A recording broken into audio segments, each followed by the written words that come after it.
From the beginning of the show, we knew that James Doakes didn't like Dexter Morgan. He could almost sense the creepy vibes coming off of Dexter, but most people remember him for one thing: that Everglades cabin, the chains, the explosion, and then the show just moves on like it's another wild Dexter twist. However, what if that cabin isn't just a plot point? What if that's actually the real climax of the entire series, hiding in plain sight? Because here's the first thing we need to consider: Dexter is supposed to be our main character, our point of view, our serial killer with a code. But the only person who never buys the harmless blood guy act is Doakes. He calls him a freak in Season 1, he stalks him in Season 2, and he dies for being right too early. So, what if the real protagonist of this story is the cop whose entire arc is about seeing the monster at the center of the show and trying to stop him? Everyone usually asks the simple question: how did Doakes know Dexter was a killer before anyone else? But the more interesting question is, why is Doakes the only one whose whole storyline is about suspicion, confrontation, and moral clarity? Why is he the one character who never treats Dexter's strange behavior as a quirky lab tech thing or a fun little secret, but as an actual threat that has to be shut down? For example, in Season 1, Episode 1, Doakes walks into a crime scene and immediately locks onto Dexter's lack of emotion where everyone else is distracted by the ice truck killer theatrics. Doakes is watching Dexter's face. That's not just a cop with a hunch. That's a soldier with war-honed instincts, recognizing a fellow predator. Darkness, recognizing darkness. And from that moment, every scene between them quietly reframes the show as a battle between a real cop and a hidden killer. Of course, Dexter's narration keeps pulling us back to his side. We're inside his head. We hear his excuses for every absence, every bad alibi, every time he acts a little too excited about blood spatter. But Doakes is the one character who refuses to live inside Dexter's story. He pushes back, he investigates, he names what everyone else is too scared or too comfortable to say out loud. So in this video, we're going to flip the whole thing. We're going to track Doakes like he's the lead, following his case from gut feeling to hard evidence. We'll break down the practical clues, the absences, the ridiculous furniture from Thailand excuse, the late-night surveillance runs. Then we'll look at the psychological tells, the creepy behavior at crime scenes, the way Dexter performs emotion, and how Doakes' Special Forces background makes him see through it when no one else can. And by the end, the goal is simple.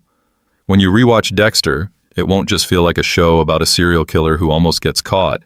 It'll feel like a tragedy about a good cop who was right from the start and lives just long enough to prove it before the world punishes him for being the only one truly awake. So to really understand why that cabin in the Everglades feels like the real finale, we have to rewind all the way back to the very first time Doakes lays eyes on Dexter. Because the tragedy actually starts in a hallway in Season 1, Episode 1. The first thing we need to consider is how instantly Doakes hates this guy. No build-up, no specific case, no bloody slide in his pocket. Just Dexter walking into the precinct with his box of donuts and that overly rehearsed smile, and Doakes immediately hits him with, "I don't like you." In a building where everyone else treats Dexter like the office golden retriever, that reaction is strange. It's not just rude, it's diagnostic. Remember, at this point there is zero physical evidence. No missing time linked to murders, no Bay Harbor butcher investigation, no slides. All Doakes has is a feeling. But this isn't random cop paranoia. This is a former Army Ranger and Special Forces guy whose entire survival has depended on reading danger before it shows up on paper. He's used to walking into a room and clocking who's a threat before anyone pulls a gun. So the real mystery isn't, how did Doakes catch Dexter in that cabin? We already know that part. He finds the blood slides, he finds the kill room, he gets too close to the secret, and Dexter locks him up. The real missing middle is, how does he go from "you creep me out" in Episode 1 to "you're the Bay Harbor butcher" in Season 2 without a neat TV-style smoking gun in between? How does a vibe turn into a case? That's the gap we're going to solve. Because Doakes doesn't just randomly stalk Dexter for drama, he builds something like a professional profile, even if the show never gives us a whiteboard scene to spell it out. For example, He watches Dexter's work absences line up with bodies. He sees the way Dexter behaves at crime scenes, especially the ice truck killer ones, and notices that this guy isn't disgusted. He's fascinated. However, Doakes isn't just counting hours and alibis. He's reading behavior the way he used to read insurgents in interrogations. Micro-expressions, fake smiles, the way Dexter is always exactly as emotional as the room expects, never more, never less. Darkness recognizing darkness. Dexter himself points out Doakes' own record of shootings, and that's not just a jab, it's the show telling us these are two predators who know what the other one is. So here's the lens we're going to use. Logistical red flags, behavioral anomalies, and moral instincts. Each on its own could be brushed off as Dexter's just weird. Together, they eventually stack into a coherent case in Doakes' mind long before he sees a single slide. And the wild part? The first real crack in Dexter's mask isn't a body or a blood pattern or some dramatic nighttime chase. It's something way more mundane, something everyone else at Miami Metro shrugs off without a second thought. But Doakes can't let it go. It starts with something boring. Dexter's schedule. Not a blood slide, not a body in plastic, a calendar. But that calendar only makes sense when we remember the life he's trying to juggle. The first thing we need to consider is just how insane Dexter's double life actually is. By day, he's the quiet blood spatter analyst at Miami Metro, running tests, writing reports, pretending to be this socially awkward lab guy who brings donuts. By night, he's a ritualistic vigilante killer, stalking predators, building kill rooms, following Harry's code down to the last plastic sheet. Every case, every episode, he's basically speedrunning two full-time identities and praying they never collide. To keep that secret, Dexter survives by being invisible. He leans into being underestimated. He has an excuse for every late night, every weird errand, every lab test that somehow can't wait until morning. For example, in Season 1, Episode 4, he disappears from the station to deal with a body, then strolls back in like he just stepped out for coffee. Everyone else shrugs. Of course, Dexter's strange. That's just Dexter. Doakes is the opposite of that. There is no second mask with him. He's a cop, and before that, he was Special Forces, and his entire identity is built around confronting violence head-on. No code that romanticizes it, no inner monologue about dark passengers, just bad guy, gun up, move in. When Doakes sees blood, he doesn't admire the cast-off pattern. He remembers people actually dying. That's why his single code feels so rigid. He doesn't compartmentalize. He refuses to. And that's where the collision starts. Dexter's whole strategy is to blend into the background of Miami Metro, to hide his darkness behind lab reports and fake smiles. Doakes survives by never ignoring his instincts, especially around predators. So when everyone else buys Dexter's harmless nerd act, Doakes' war-tuned radar is going off nonstop. He could almost sense the creepy vibes coming off Dexter before there was any concrete case to point to. But it takes time for him to translate that feeling into actual suspicion he can act on. However, what makes Doakes dangerous to Dexter isn't just that he's tough or aggressive, it's that he's a moral mirror. Every time Dexter calls himself a necessary monster, Doakes is standing there, basically saying with his eyes, "No, you're just a killer." Doakes doesn't care if Dexter's targets are rapists or murderers. Someone like Doakes will never let the act of killing slide just because the victim is worse. And deep down, Dexter knows that. That's why their scenes crackle so much. So, before Doakes ever finds a blood slide, this ideological clash turns into something very practical. Time, absences, patterns. While the rest of the squad laughs, Doakes quietly starts clocking when Dexter isn't at his desk, when he's unreachable, when his excuses don't fit the crime scene timeline. And that's where we see the real main character move. He turns a gut feeling into an investigation.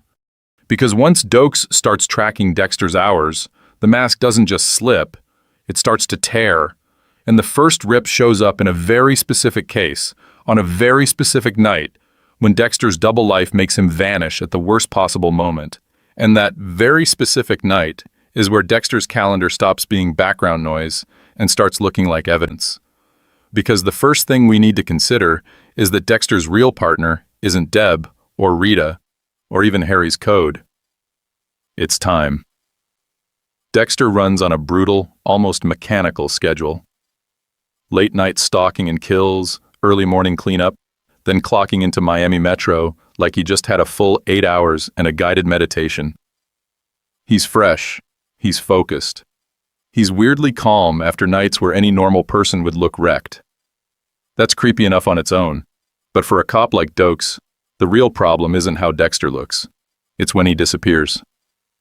We see this pattern over and over. Dexter is reachable all day for boring lab work, office banter, and Masuka being disgusting. But the second a case gets hot, the second there's a violent scene or a suspect on the move, Dexter suddenly has a test to run, or he's on his way, or his phone is just off. These aren't big, dramatic absences. They're micro absences. 10 minutes here, half an hour there, just long enough to dump a body or finish a kill. Everyone else writes it off as, that's just Dexter. The shy lab guy with no life, no dates, no hobbies beyond blood slides and bowling with Rita's kids. Of course he's not answering his phone at 2 a.m., right? Who would be? However, Doakes is literally trained to see patterns where other people see personality quirks. For him, missed calls are timestamps. Silence is a data point. For example, in Season 1, Episode 8, when Deb is kidnapped by the ice truck killer, look at the timeline. Miami Metro is in full panic mode, phones are blowing up, everyone is scrambling. Where's Dexter? Conveniently unreachable for a critical stretch, then suddenly showing up with that dead-eyed focus and a vague excuse about being on his way and working something. To the rest of the squad, he's the grieving brother trying to help. To Doakes, that's a walking red flag. He's already noticed that Dexter is always a little too close to the blood, a little too composed at scenes that shake seasoned detectives. Now he starts noticing that Dexter is also consistently absent when the real-time violence is happening, and consistently present when it's time to interpret it. Time becomes a map, and Dexter is always just off the grid when the worst things go down. This is where Doakes' Special Forces background quietly kicks in. In war, if someone is never in the barracks during an attack but always around to analyze the aftermath, you don't call that a coincidence. You call that a lead. Eventually, that lead hardens into suspicion. And in the very next case we're about to get into, that suspicion stops being a vibe and becomes a concrete logistical question. If Dexter is so dedicated to the job, why does his schedule line up better with a killer than a cop? That's the night Doakes really starts watching the clock. And Season 1, Episode 5 is the first time that clock actually betrays Dexter. The first thing we need to consider is the setup. Miami is on edge, the ice truck killer is basically trolling the department, and everyone at Miami Metro is stretched thin. People are sleeping in their clothes, phones on loud, caffeine doing most of the police work. This is the environment where absence suddenly matters, because everybody on deck is supposed to be exactly that, on deck. In this episode, we see that pressure hit a breaking point. There's a case development, phones start going off, and we get that classic bullpen energy. Deb rushing, Batista grabbing files, Doakes already halfway out the door. It's chaos, but it's coordinated chaos. Everyone knows where everyone else is. Or they should. Except Dexter quietly slips off the grid. We watch him peel away from the main flow of the squad with one of his lab stuff lines, heading off to do what he calls his real work.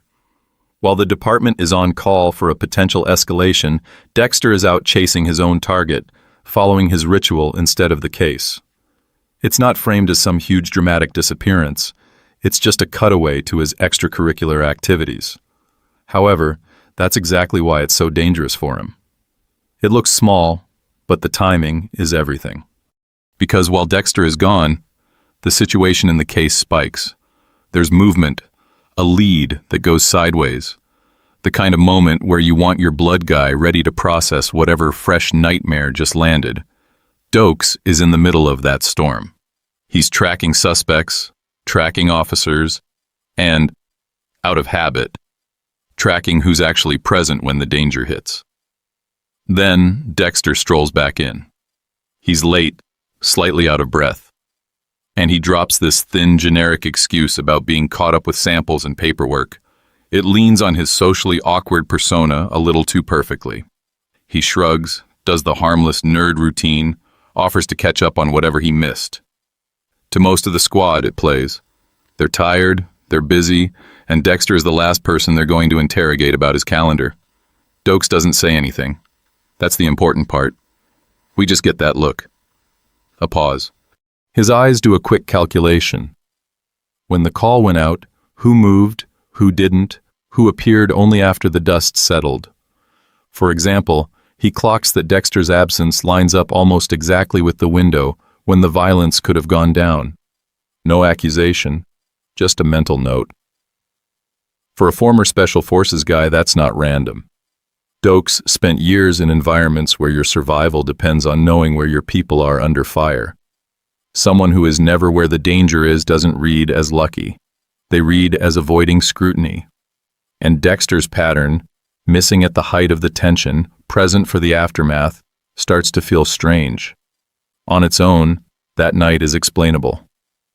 Of course, Dexter could have been buried in lab work. Unfortunately for Dexter, Doakes isn't logging it as a one-off. It becomes the first real data point in an internal case file he's building, quietly, relentlessly. And once Doakes starts keeping score, every future absence stops being background noise and starts being evidence. Once Doakes starts keeping score, Dexter's life stops being a series of lucky breaks and starts looking like a spreadsheet of red flags. And the first thing we need to consider is how a cop like Doakes actually thinks. Not in isolated weird moments, but in patterns, in behavior that repeats until it's impossible to ignore. One strange absence? That's traffic, bad timing, maybe a late lab run. 3 or 4 absences, all orbiting big moments in the ice truck killer case? That's a profile. Doakes is ex-Special Forces. His whole job used to be reading people under stress. He could almost sense the creepy vibes coming off of Dexter from day one, but it took him a while to connect those vibes to Dexter's vanishing acts. For example, in Season 1, Episode 2, when the dismembered body parts start appearing, Dexter is constantly peeling away from the squad under flimsy excuses. Need to run some tests. Have to get back to the lab. The camera doesn't just let that go. We'll see Dexter slip out of frame, and then we'll cut back to Doakes watching the doorway, jaw tight like he's mentally writing it down. That was not the only time Doakes clocked a pattern. In Circle of Friends, Season 1, Episode 7, the Jason R. case explodes. Everyone is scrambling, and Dexter is once again conveniently late to key briefings. He strolls in with that harmless nerd body language, files in hand, acting like nothing's off. However, the show quietly cuts to Doakes, eyes narrowed, following Dexter across the room instead of following the case board. The case is about Jason, but the real investigation is happening in Doakes' head. This is where Doakes shifts gears. Early on, his energy is all open hostility, calling Dexter a freak, shoving him at crime scenes, just pure aggression. But as the absences stack up, that aggression cools into something way more dangerous: focused observation. He stops wasting breath on insults and starts tracking Dexter's comings and goings. When does he leave the office? When does he arrive at scenes? Why is he always just a little off the expected timeline? Dexter, of course, helps him. Dexter is so confident in his socially awkward lab geek mask that he assumes no one will ever question his routine.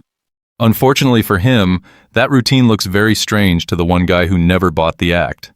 A blood spatter analyst who disappears during active murders, shows up late to major developments, and always has a neat little excuse. To everyone else, that's Dexter being Dexter. To Doakes, that's a killer testing how much slack the world will give him. And eventually, those disappearing acts stop being background noise and become the drumbeat under every episode. The absences plant the seed.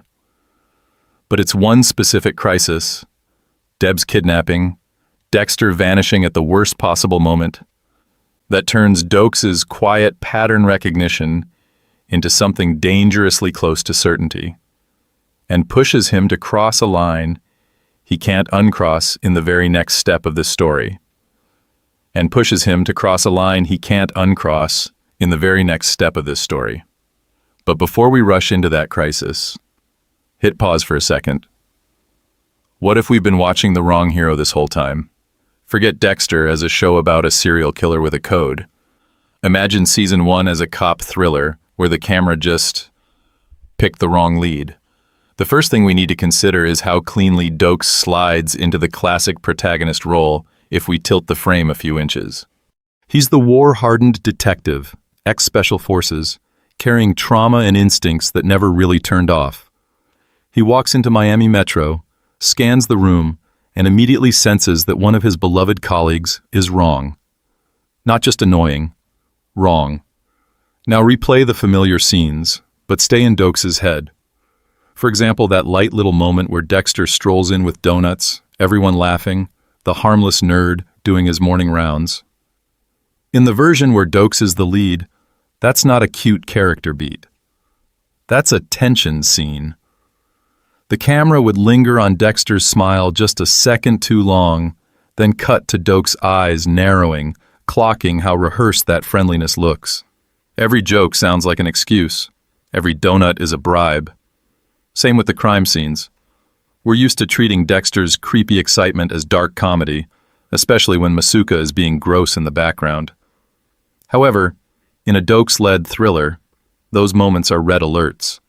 In Season 1, Episode 1, when Dexter is a little too fascinated by the ice truck killer's precision, Doakes isn't just the grumpy guy in the corner. He's the only cop in the room whose suspicion actually registers. The story's conscience. Structurally, it fits. Doakes has a clear goal. Find the truth about this strange blood guy who smiles too much and feels too little. The obstacles escalate. Dexter's charm offensive, the institutional blind spots, Lagerta and Deb defending Dexter because he helps on cases and means well. Doakes has a moral line he refuses to cross. He's violent, sure, but he's not a secret killer hiding behind a lab coat. That's the classic protagonist engine. Pursuit of truth against a system that wants him to shut up and play nice. So by the time Deb gets kidnapped, what's the real question? From the Dexter version, it's, will our anti-hero save his sister? But in the Doakes version, the suspense tilts. Will Doakes finally get proof that his instincts about Dexter are right before someone dies? The whole case becomes the climax of his internal investigation. That's our pattern interrupt. We're not just watching Dexter evade capture, we're watching Doakes fight to name the monster everyone else keeps inviting to breakfast.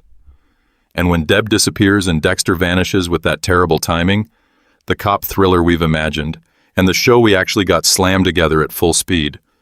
From here on, every move Doakes makes in that kidnapping fallout isn't background noise. It's the turning point of his story, and it's where his hunt for Dexter stops being suspicion and becomes war. And the universe does not waste time proving Doakes right. The first thing we need to consider is how the ice truck killer case slowly drags Deborah straight into Dexter's secret world, one date night at a time. By the time we hit Season 1, Episode 12, this isn't just a creepy cat and mouse game anymore. It's Dexter's girlfriend's brother's worst nightmare. Deb falls for Rudy, who we eventually learn is Brian Moser, Dexter's biological brother.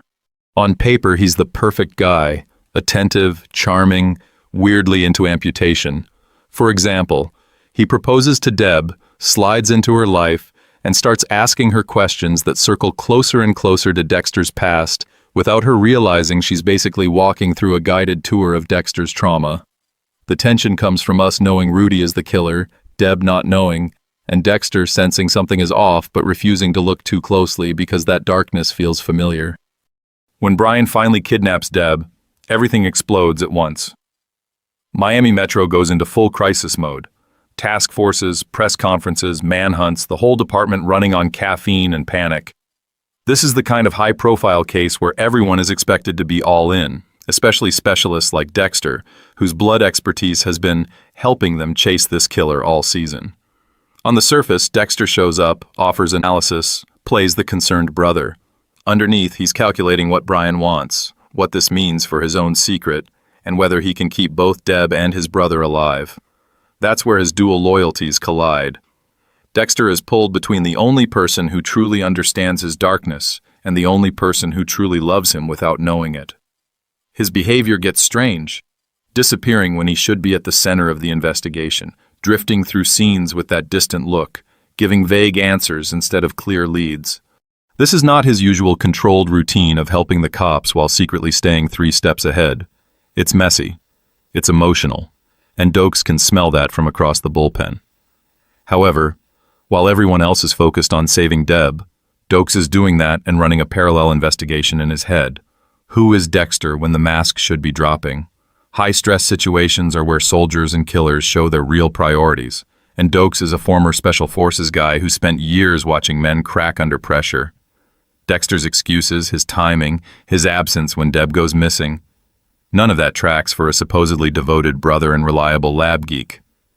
So when Dexter vanishes again and eventually turns up at that shipping yard, Doakes is already locked in. The kidnapping isn't just an emotional climax for Dexter. It's the investigative climax for Doakes' suspicion. By the time we get to that surprise mother moment, Doakes isn't randomly popping out of the dark. He's been waiting for this exact kind of life or death scenario to finally catch Dexter being himself. And the wild part is, from Doakes' perspective, that confrontation isn't just about Deb at all. It's about proving the story he's been screaming the whole season, that the real killer has been standing next to them the entire time. So when we finally hit the surprise mother moment, this isn't just a cool memeable line. This is the night Doakes' hunch turns into something a lot closer to certainty. Up to now, he could almost sense the creepy vibes coming off of Dexter, but it took him a long time to figure out his secret. Here, in one brutal scene, the mask slips in real time. The first thing we need to consider is how the show stages that rescue.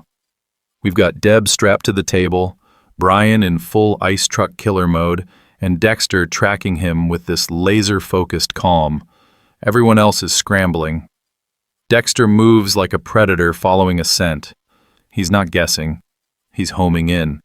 And just when he's about to make his move, Doakes explodes through the door with that "Surprise, mother!" entrance, gun up, adrenaline blasting through the room. On the surface, Dexter plays it like he's there to save his sister. He does the panicked brother routine, raises his hands, throws out some rushed lines about following clues and just wanting to help. However, the body language is off. While the other cops are buzzing, Deb is shaking, and Doakes is fuming, Dexter is weirdly composed. His eyes are tracking details, not people. It's a rescue scene, but he looks like he's still in the middle of a hunt. For example, listen to the excuse he gives about how he found Deb. It's vague, almost placeholder dialogue. Some talk about evidence, instincts, getting there as fast as he could. There's no real chain of events, no solid case logic. A real cop would be barking specifics. Dexter gives them vibes and timing. In a normal episode, that might slide. In a life or death scene with Miami Metro swarming? That's strange. And Doakes feels that strangeness instantly. He's not just angry that Dexter went in alone. He's studying him. This is a Special Forces guy who has kicked in doors for a living.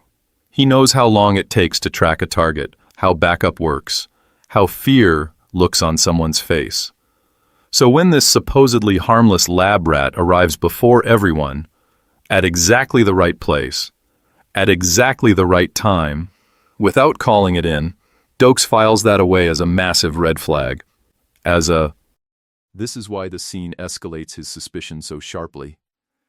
It's the first time Dexter's uncanny instincts intersect directly with someone he should care about. A normal brother would be visibly wrecked. Dexter's concern feels rehearsed, like he's playing the role he knows he's supposed to play, and Doakes catches that emotional disconnect. Darkness is recognizing darkness in a rescue scenario that shouldn't feel this clinical. Of course, on paper, Dexter can still talk his way out. No hard evidence, just a weirdly good hunch and a bad communication choice. But emotionally and professionally, Doakes crosses a line here. After this episode, Dexter isn't just that creepy lab guy anymore. He's a potential killer who inserts himself into the most dangerous moments. And that shift is exactly what will push Doakes from side-eyeing Dexter at crime scenes to actively hunting him in the next phase of their story. But here's the thing, just calling Dexter that creepy lab guy only gets Doakes so far. Lots of cops have strange coworkers. What happens with Deb's kidnapping is the moment where the pattern of absences turns into something much sharper, something Doakes can't just file under bad timing. The first thing we need to consider is the difference between weird and impossible.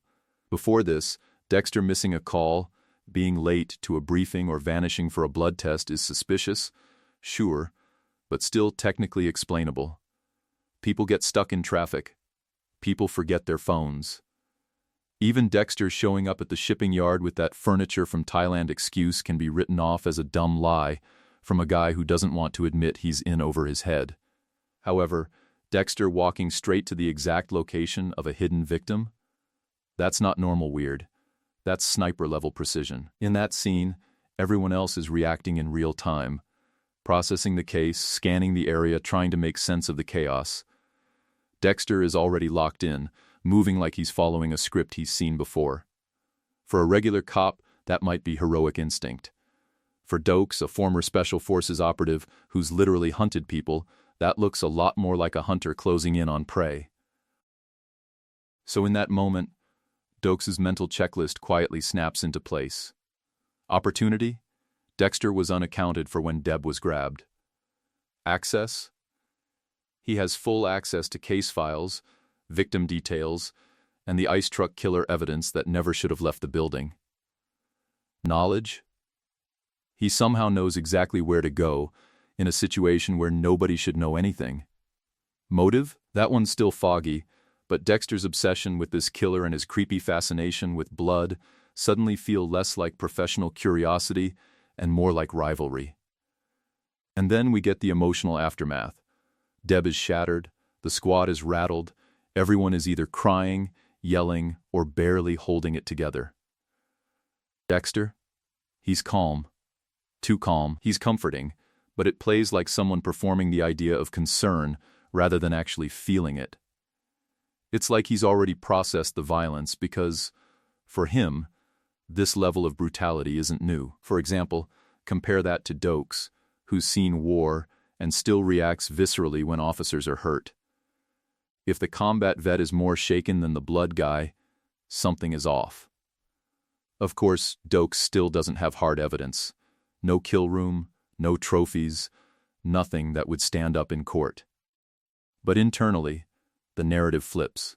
He's no longer asking if Dexter is dirty. He's asking what kind of predator Dexter is and how deep this secret life goes. The suspicion upgrades from corrupt cop to serial killer hiding in plain sight.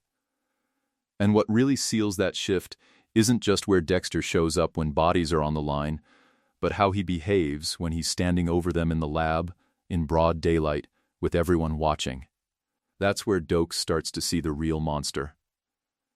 And that's the shift that really matters. Once Doakes stops clocking where Dexter is and starts watching who Dexter is, the whole game changes. Because for someone like Doakes, the first thing we need to consider is that behavior under stress is way louder than any calendar or time card. Most people, even veteran cops, leak something at a brutal scene. A flinch. A curse. That little moment where the horror actually lands. Doakes has seen this 1,000 times, both in Miami and back in Special Forces.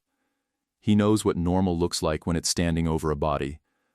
So when Dexter steps into the same scene and treats it like a science fair project, that's not just strange.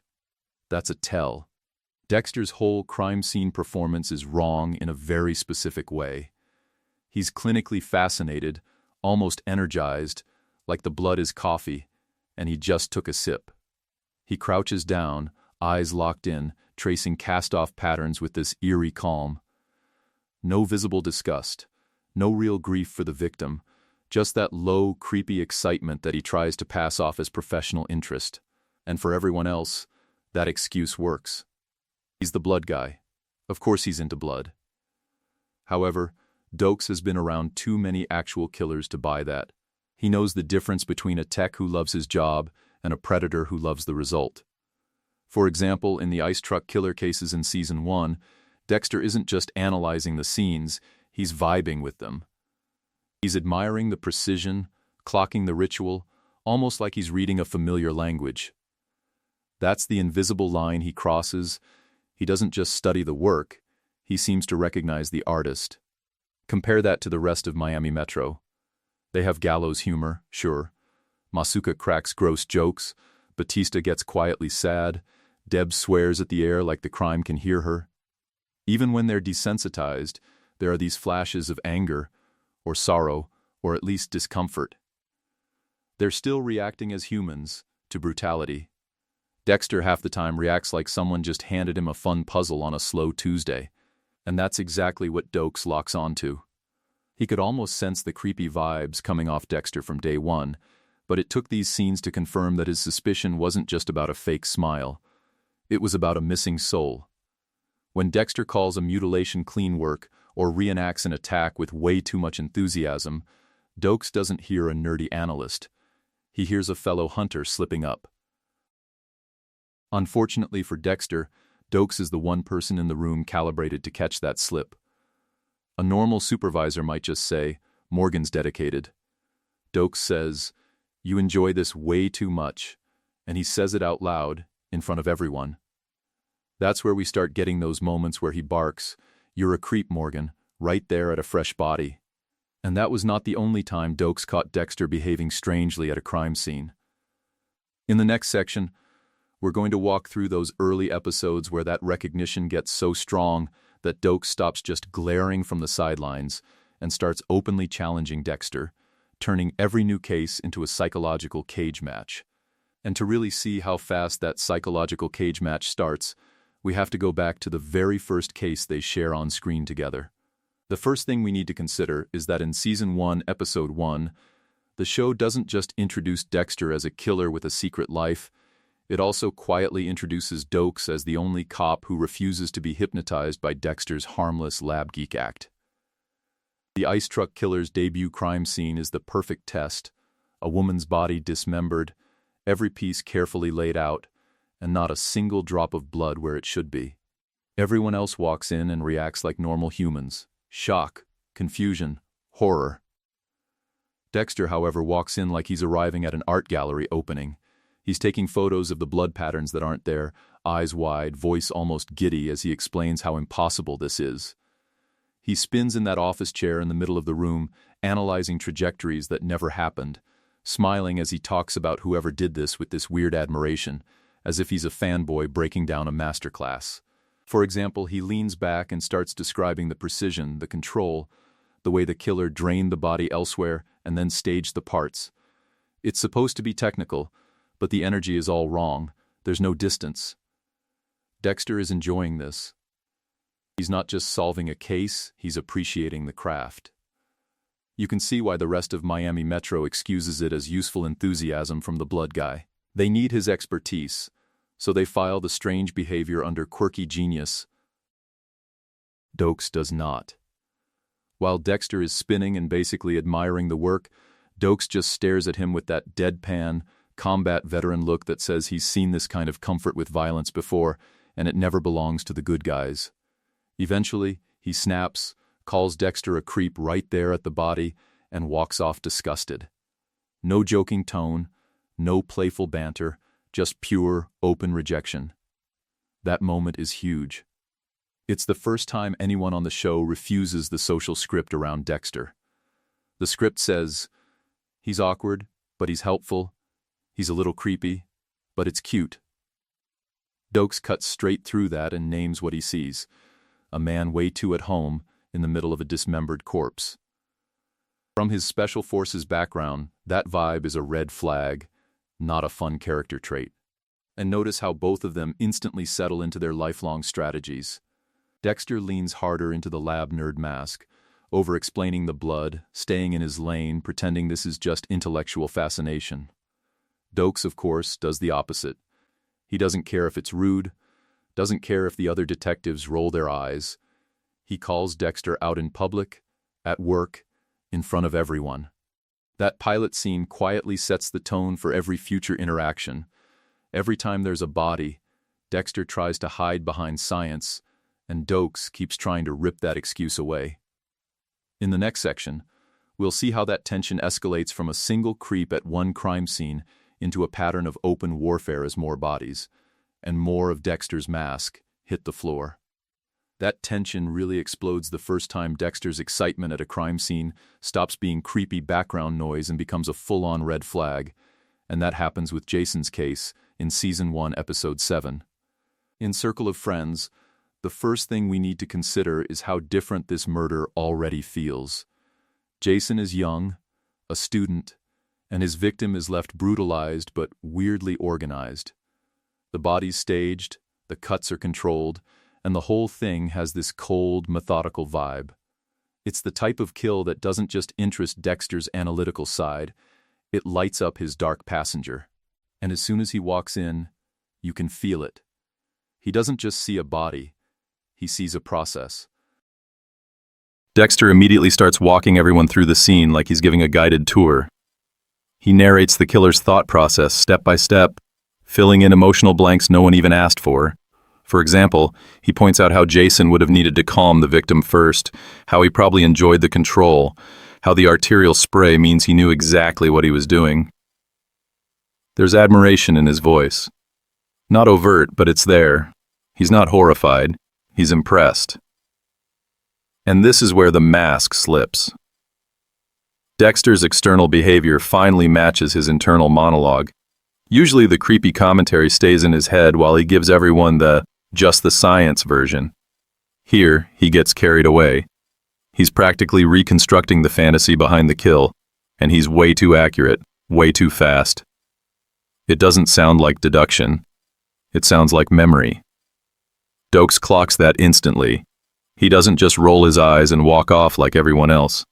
He stares at Dexter with this mix of disgust and recognition. Then he goes straight for the jugular.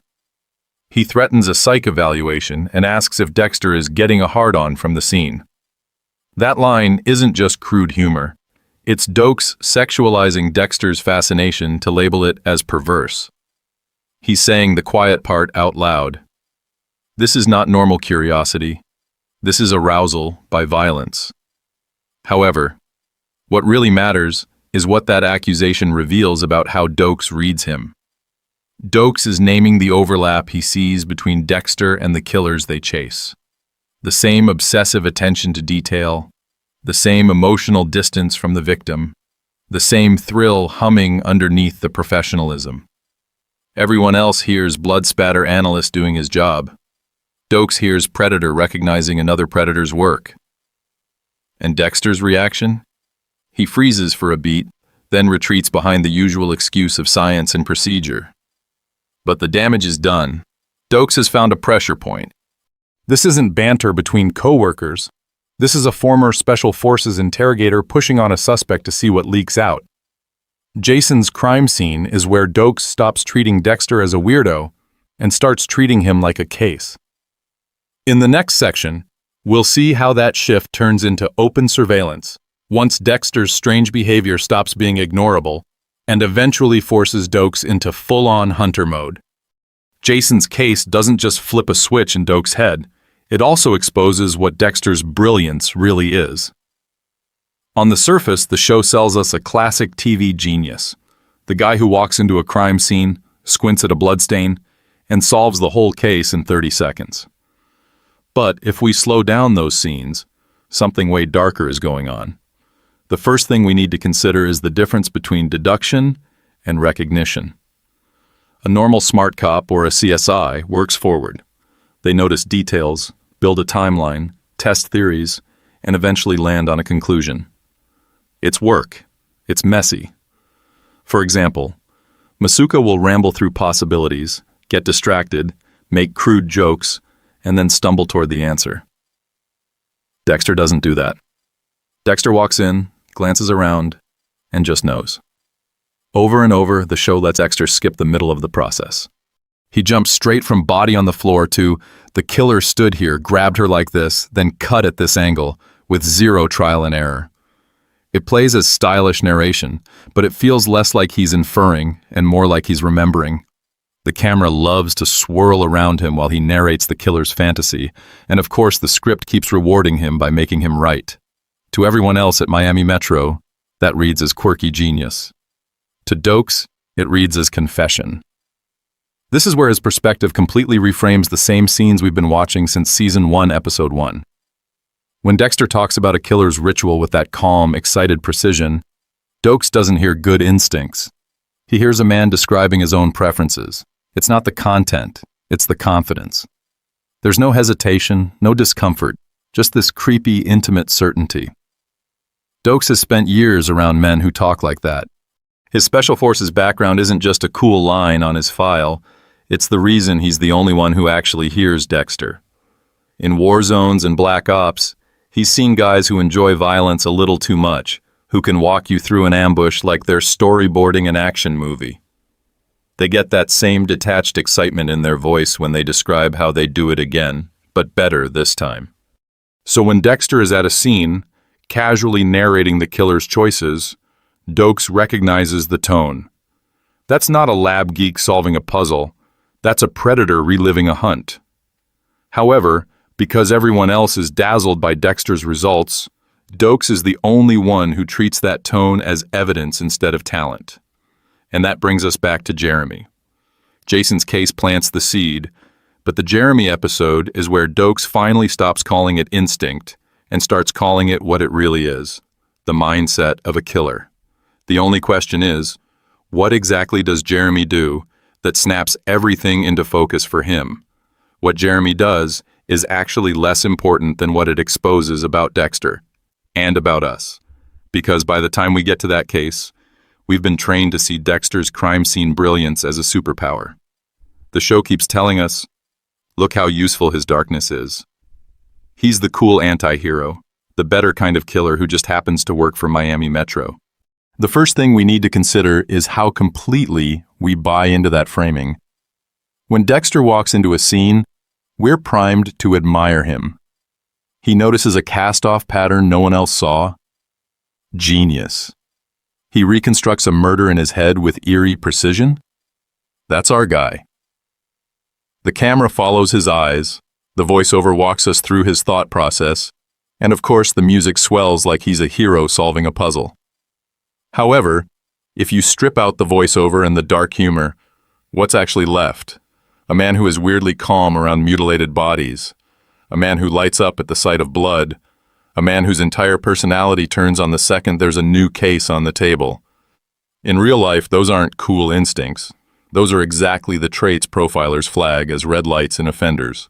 For example, Dexter's emotional detachment at scenes is sold to us as professional focus. But emotional detachment plus visible excitement, that's textbook predatory behavior. His perfect recall of violence, the way he can describe exactly how a victim was restrained or how long they stayed conscious, plays as brilliance because the show lets us hear the inner monologue. Without that, it looks a lot more like a predator revisiting his own work. This is where Doakes becomes crucial. Doakes isn't watching a TV anti-hero with fun narration. He's watching a coworker. A coworker whose behavior matches the men he's fought in war zones and interrogated in back rooms. In Season 1, Episode 1, he clocks Dexter's fake smile immediately, because he's seen that mask before, on people who later confessed to very bad things. So when Dexter stands over a body, eyes glittering, calling a brutal killing child's play, our brain goes, wow, he's sharp. Doakes' brain goes, why does this guy look like he's reliving something? That's the pattern interrupt the show quietly builds, darkness recognizing darkness, but only one of them is allowed a soundtrack. And once you put on Doakes' lens, those work scenes flip. Dexter leaning in too close to blood spatter. Dexter volunteering for every gruesome case. Dexter narrating blows with a little too much relish. Take away the quirky music, and it's not a hero solving someone else's murder, it's a killer getting high off the details. Unfortunately for Dexter, Jeremy is the moment the narrative itself stops protecting that illusion and starts backing Doakes' interpretation. Jeremy doesn't just echo Dexter's methods, he echoes Dexter's mindset. And when Doakes sees Dexter's reaction to that, that's when suspicion hardens into certainty. Unfortunately for Dexter, the universe doesn't waste any time handing Doakes a test case. Enter Jeremy Downs, On paper, Jeremy is exactly the kind of kid the system loves to debate. Is he just a traumatized, angry teenager, or is he a future monster warming up? The first thing we need to consider is how the show frames him, not as a clear-cut villain, but as a walking question mark. He's young, he's withdrawn, he has a violent incident in his past. You could file it under troubled youth and move on.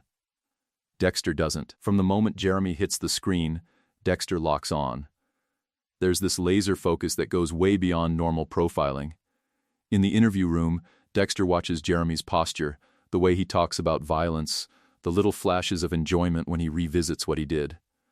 Dexter isn't just reading body language, he's recognizing a pattern he knows from the inside. He narrates Jeremy's escalation path almost like he's describing his own origin story. And he does it with this creepy confidence, as if the outcome isn't a possibility, it's a schedule.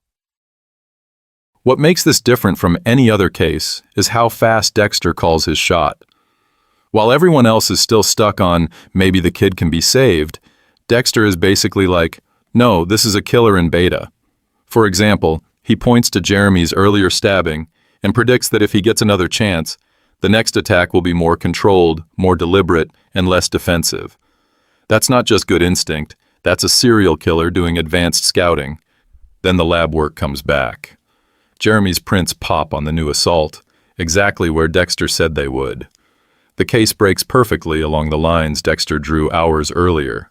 Suddenly, in that bullpen scene, Dexter looks like a genius. The detectives are impressed, the lieutenant is relieved, and the narrative is nudging us to go, wow, this guy is good at his job. Doakes does say it. He actually praises Dexter's instincts, gives him that grudging respect we almost never see. However, there's an edge on it. That compliment lands like a threat, because while everyone else is clapping for the clever analyst, Doakes is standing there going, how the hell was he that dead on? How does a lab geek predict a predator's next move with that much certainty? And why does he look so satisfied when he's right? This is the subtle pivot. This is where Dexter stops being just that strange, creepy blood guy in Doakes' mind and becomes something else entirely. In Season 1, Episode 10, you can almost see the gears turning. Dexter doesn't just hunt killers. His brain runs on the same tracks. Darkness recognizing darkness, but now with receipts. And once Doakes has a real case where Dexter's inner map lines up perfectly with a budding killer's behavior, he's not going to let that go. The next logical step? Start treating Dexter the way he'd treat any other suspect who's always one step ahead of the crime. And this is exactly where Doakes stops treating Dexter's instincts as a weird party trick and starts treating them like evidence. The first thing we need to consider is that line he drops that fans love to quote. Dexter is always dead on when it comes to killers. On paper, that sounds like a compliment. In Doakes' mouth, it's a warning label. Listen to how he says it in that scene. He doesn't beam with pride like, wow, great profiling, buddy. He leans in, voice low, almost amused, and lets the words hang. You're always dead on when it comes to killers. That dead on hits twice. It's praise for his accuracy, but it's also Doakes basically saying, you're dead center in the same target zone as these guys. And the body language sells the subtext even harder. Doakes' eyes narrow, but not in that generic TV cop way. He looks at Dexter the way a surgeon might look at an organ in a jar. Head tilted, jaw tight, studying. This isn't a colleague admiring another cop's instincts. This is a predator, clocking another predator. Dexter throws out some awkward excuse, that nervous half-smile. But Doakes doesn't break eye contact. He just watches him, like he's waiting to see which muscle in Dexter's face twitches first. Up to this point, Doakes has treated Dexter as the creepy lab freak who hangs around blood a little too happily. However, this is where the shift happens. That line marks the moment he starts building an actual theory. Dexter doesn't just understand killers. He understands them the way they understand themselves, because he is one.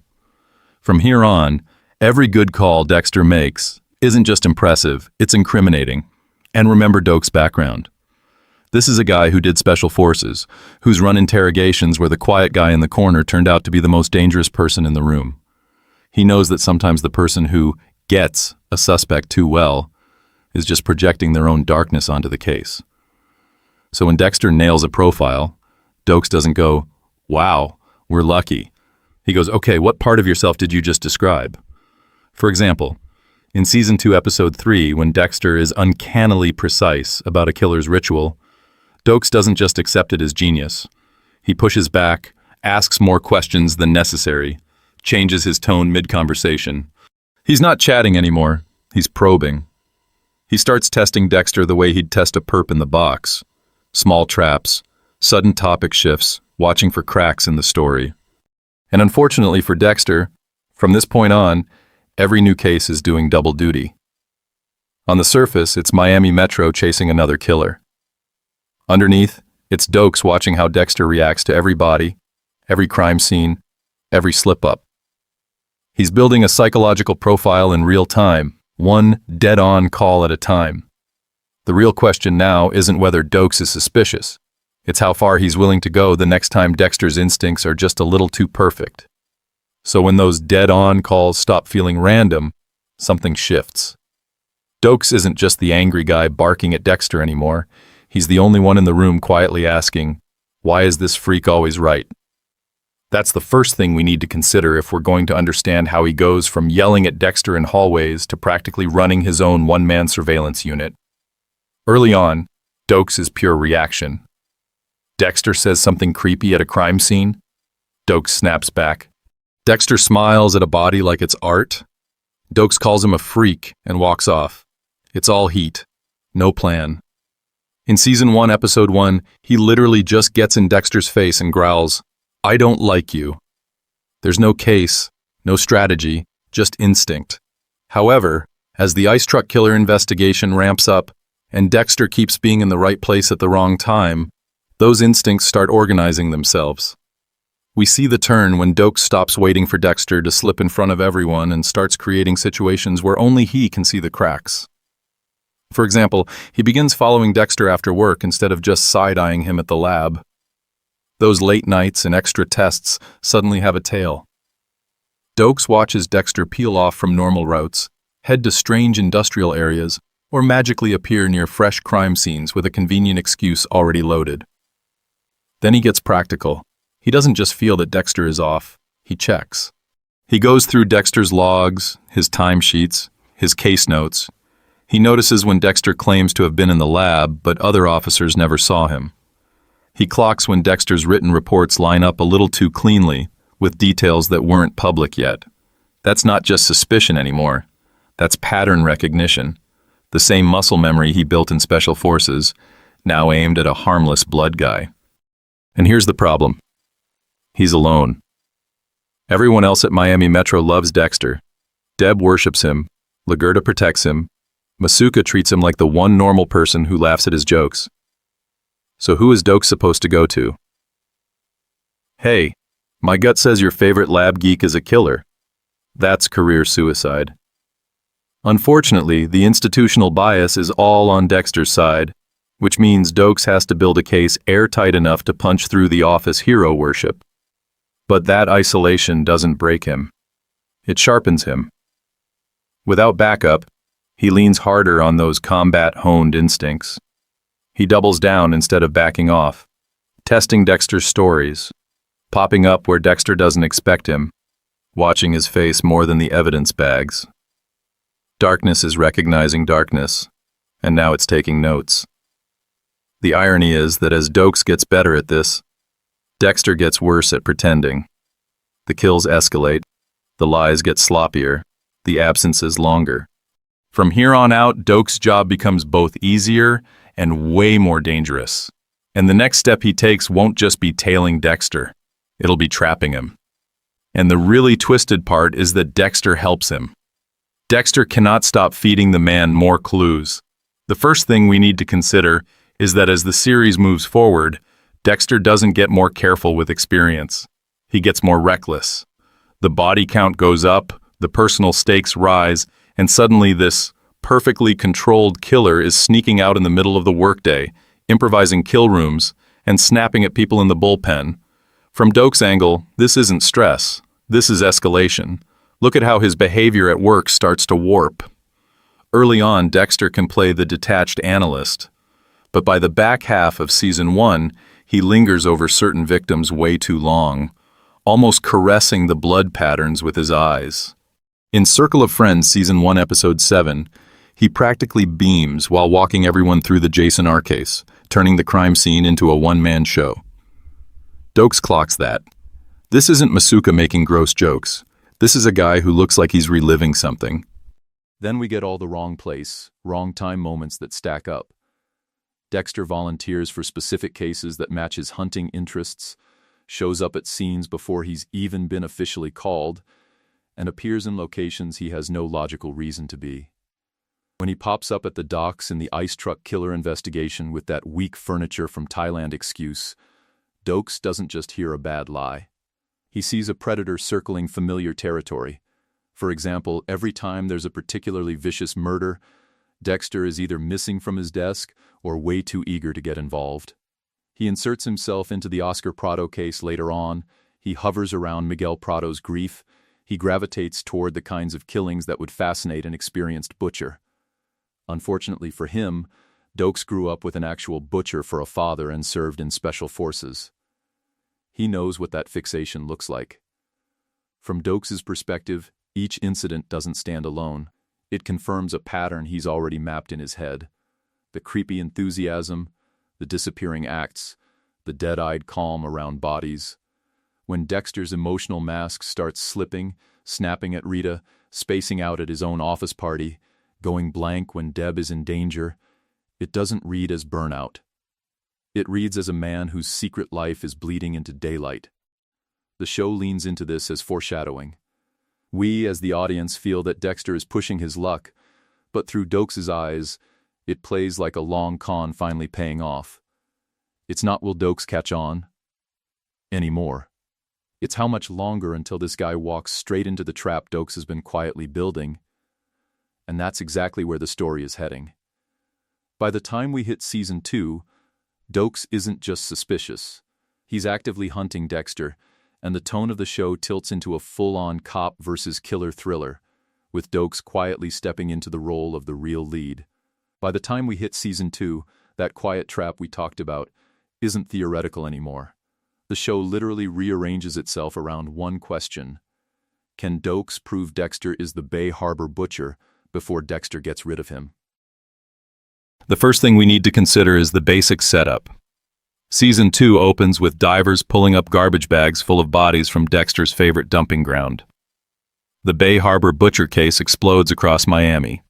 Every news report, every briefing, every tense bullpen scene is about this one terrifying idea. What happens when Dexter's secret life washes up on shore and walks straight into his day job? On paper, this should be Dexter's season. He's the killer under investigation. He's the one watching his own crimes get forensically dissected. However, look at how the story is actually structured. Who is the only cop whose personal arc is perfectly fused to that central mystery? It's not Deb trying to recover from the ice truck killer trauma. It's not Rita dealing with Paul and addiction fallout. It's not LaGuerta playing politics. It's Doakes, locked onto one goal: prove that Dexter is dangerous and stop him. And the show starts giving him classic protagonist moves. We get scenes of Doakes tailing Dexter through Miami, watching him peel off from the squad, clocking every strange detour. In one episode, he literally goes rogue, blowing off official assignments just to follow Dexter's car because his suspicion is screaming louder than the chain of command. That's not background character energy. That's manhunt thriller lead energy. For example, when most of Miami Metro is obsessing over task force strategy or press optics, Doakes is breaking into Dexter's apartment. That entire scene plays like a hero violating the rules to catch the real killer the system can't see. He's rifling through drawers, scanning the room, reading Dexter's life like a crime scene. Dexter isn't the one actively investigating the case. He's reacting. Doakes is the one driving it. Meanwhile, everyone else is orbiting a different emotional planet. Deb's arc is vital, but it's about PTSD, relationships, and rebuilding her career. Rita's struggling with trust, and Paul's death. LaGuardia is maneuvering around Lundy and the task force. All compelling, all human, but they're side quests compared to the main story engine. Doakes versus Dexter inside the Bay Harbor Butcher investigation. And that's the real pattern interrupt of Season 2. The supposed lead is spending entire episodes trying to maintain his cover, while the supporting character is the one actively pushing the plot toward revelation.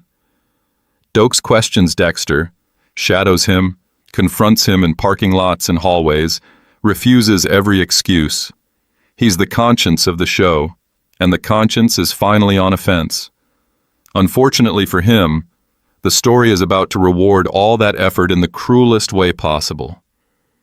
Because eventually all that tailing and breaking and watching is going to pay off. Doakes is about to open one small wooden box and find the blood slides that make his worst fear undeniable. And once he's holding Dexter's trophies in his hand, the show can't pretend this is just Dexter's story anymore. So let's slam the brakes for a second. We've been living inside Dexter's head, following his excuses and close calls, but the first thing we need to consider is how different Season 2 looks if we step out of his narration and cut a trailer from Doakes' point of view. Picture it.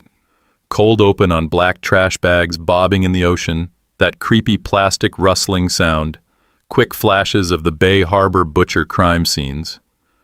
Then Doakes' voice. "I know there's something wrong with you, Morgan." Smash cut to Dexter smiling at the office birthday party. Now imagine that same trailer keeps going. We see Doakes watching Dexter from his car at night. Doakes following him into the marina. Doakes in the Everglades, gun drawn, sweat on his face, yelling, "Don't move, Dexter!" The music isn't quirky or ironic anymore. It's tense, paranoid, almost claustrophobic. Suddenly this isn't a dark comedy about a lovable serial killer who just happens to work for Miami Metro. It plays like a psychological thriller about the one cop who realizes the nicest guy in the room is a monster. And that shift in genre changes everything. Because in that version, Dexter is the villain protagonist. His whole goal in Season 2 is to evade the hero, destroy evidence, manipulate people like Lundy and Deb, and keep his secret intact. Doakes is the one actually driving the case forward. He's not the annoying obstacle in Dexter's story. Dexter is the shadowy killer slipping through Doakes' fingers. For example, in every scene where Dexter is trying to dodge surveillance or plant fake clues, Doakes is the one pushing back against the narrative everyone else is ready to accept. Look at Doakes' traits through that lens. The integrity, the stubbornness, the refusal to compromise or play politics with LaGuardia or the feds. Those are classic doomed hero qualities. He's the noir cop who won't take the easy answer, even when it would make his life better. He could just write Dexter off as creepy but useful. Instead, he keeps digging. However, in a noir story, that kind of moral spine usually gets you punished, not promoted. Structurally, the show even backs this up. Dexter reacts. Doakes acts. Dexter spends the season cleaning up messes, staging fake kills, and scrambling every time Doakes gets close. Doakes is the one kicking down doors, chasing leads, and trying to restore some kind of moral order to Miami Metro, even when the institution itself protects Dexter because he's helpful and polite. And that's exactly why we needed this little genre flip before we move on. Once Doakes finds the bloodslide box and ends up in that cabin in the Everglades, those scenes stop looking like a side plot and start reading as the tragic climax of his hero's journey. Unfortunately for him, the noir hero doesn't ride off into the sunset. He gets framed, locked up, or blown away. So when we head into the cabin arc next, keep that alternate trailer in your head. Ask yourself, if this really were Doakes versus the Butcher, who's actually winning and at what cost? And that brings us to the moment the noir trailer stops being hypothetical and actually kicks the door in.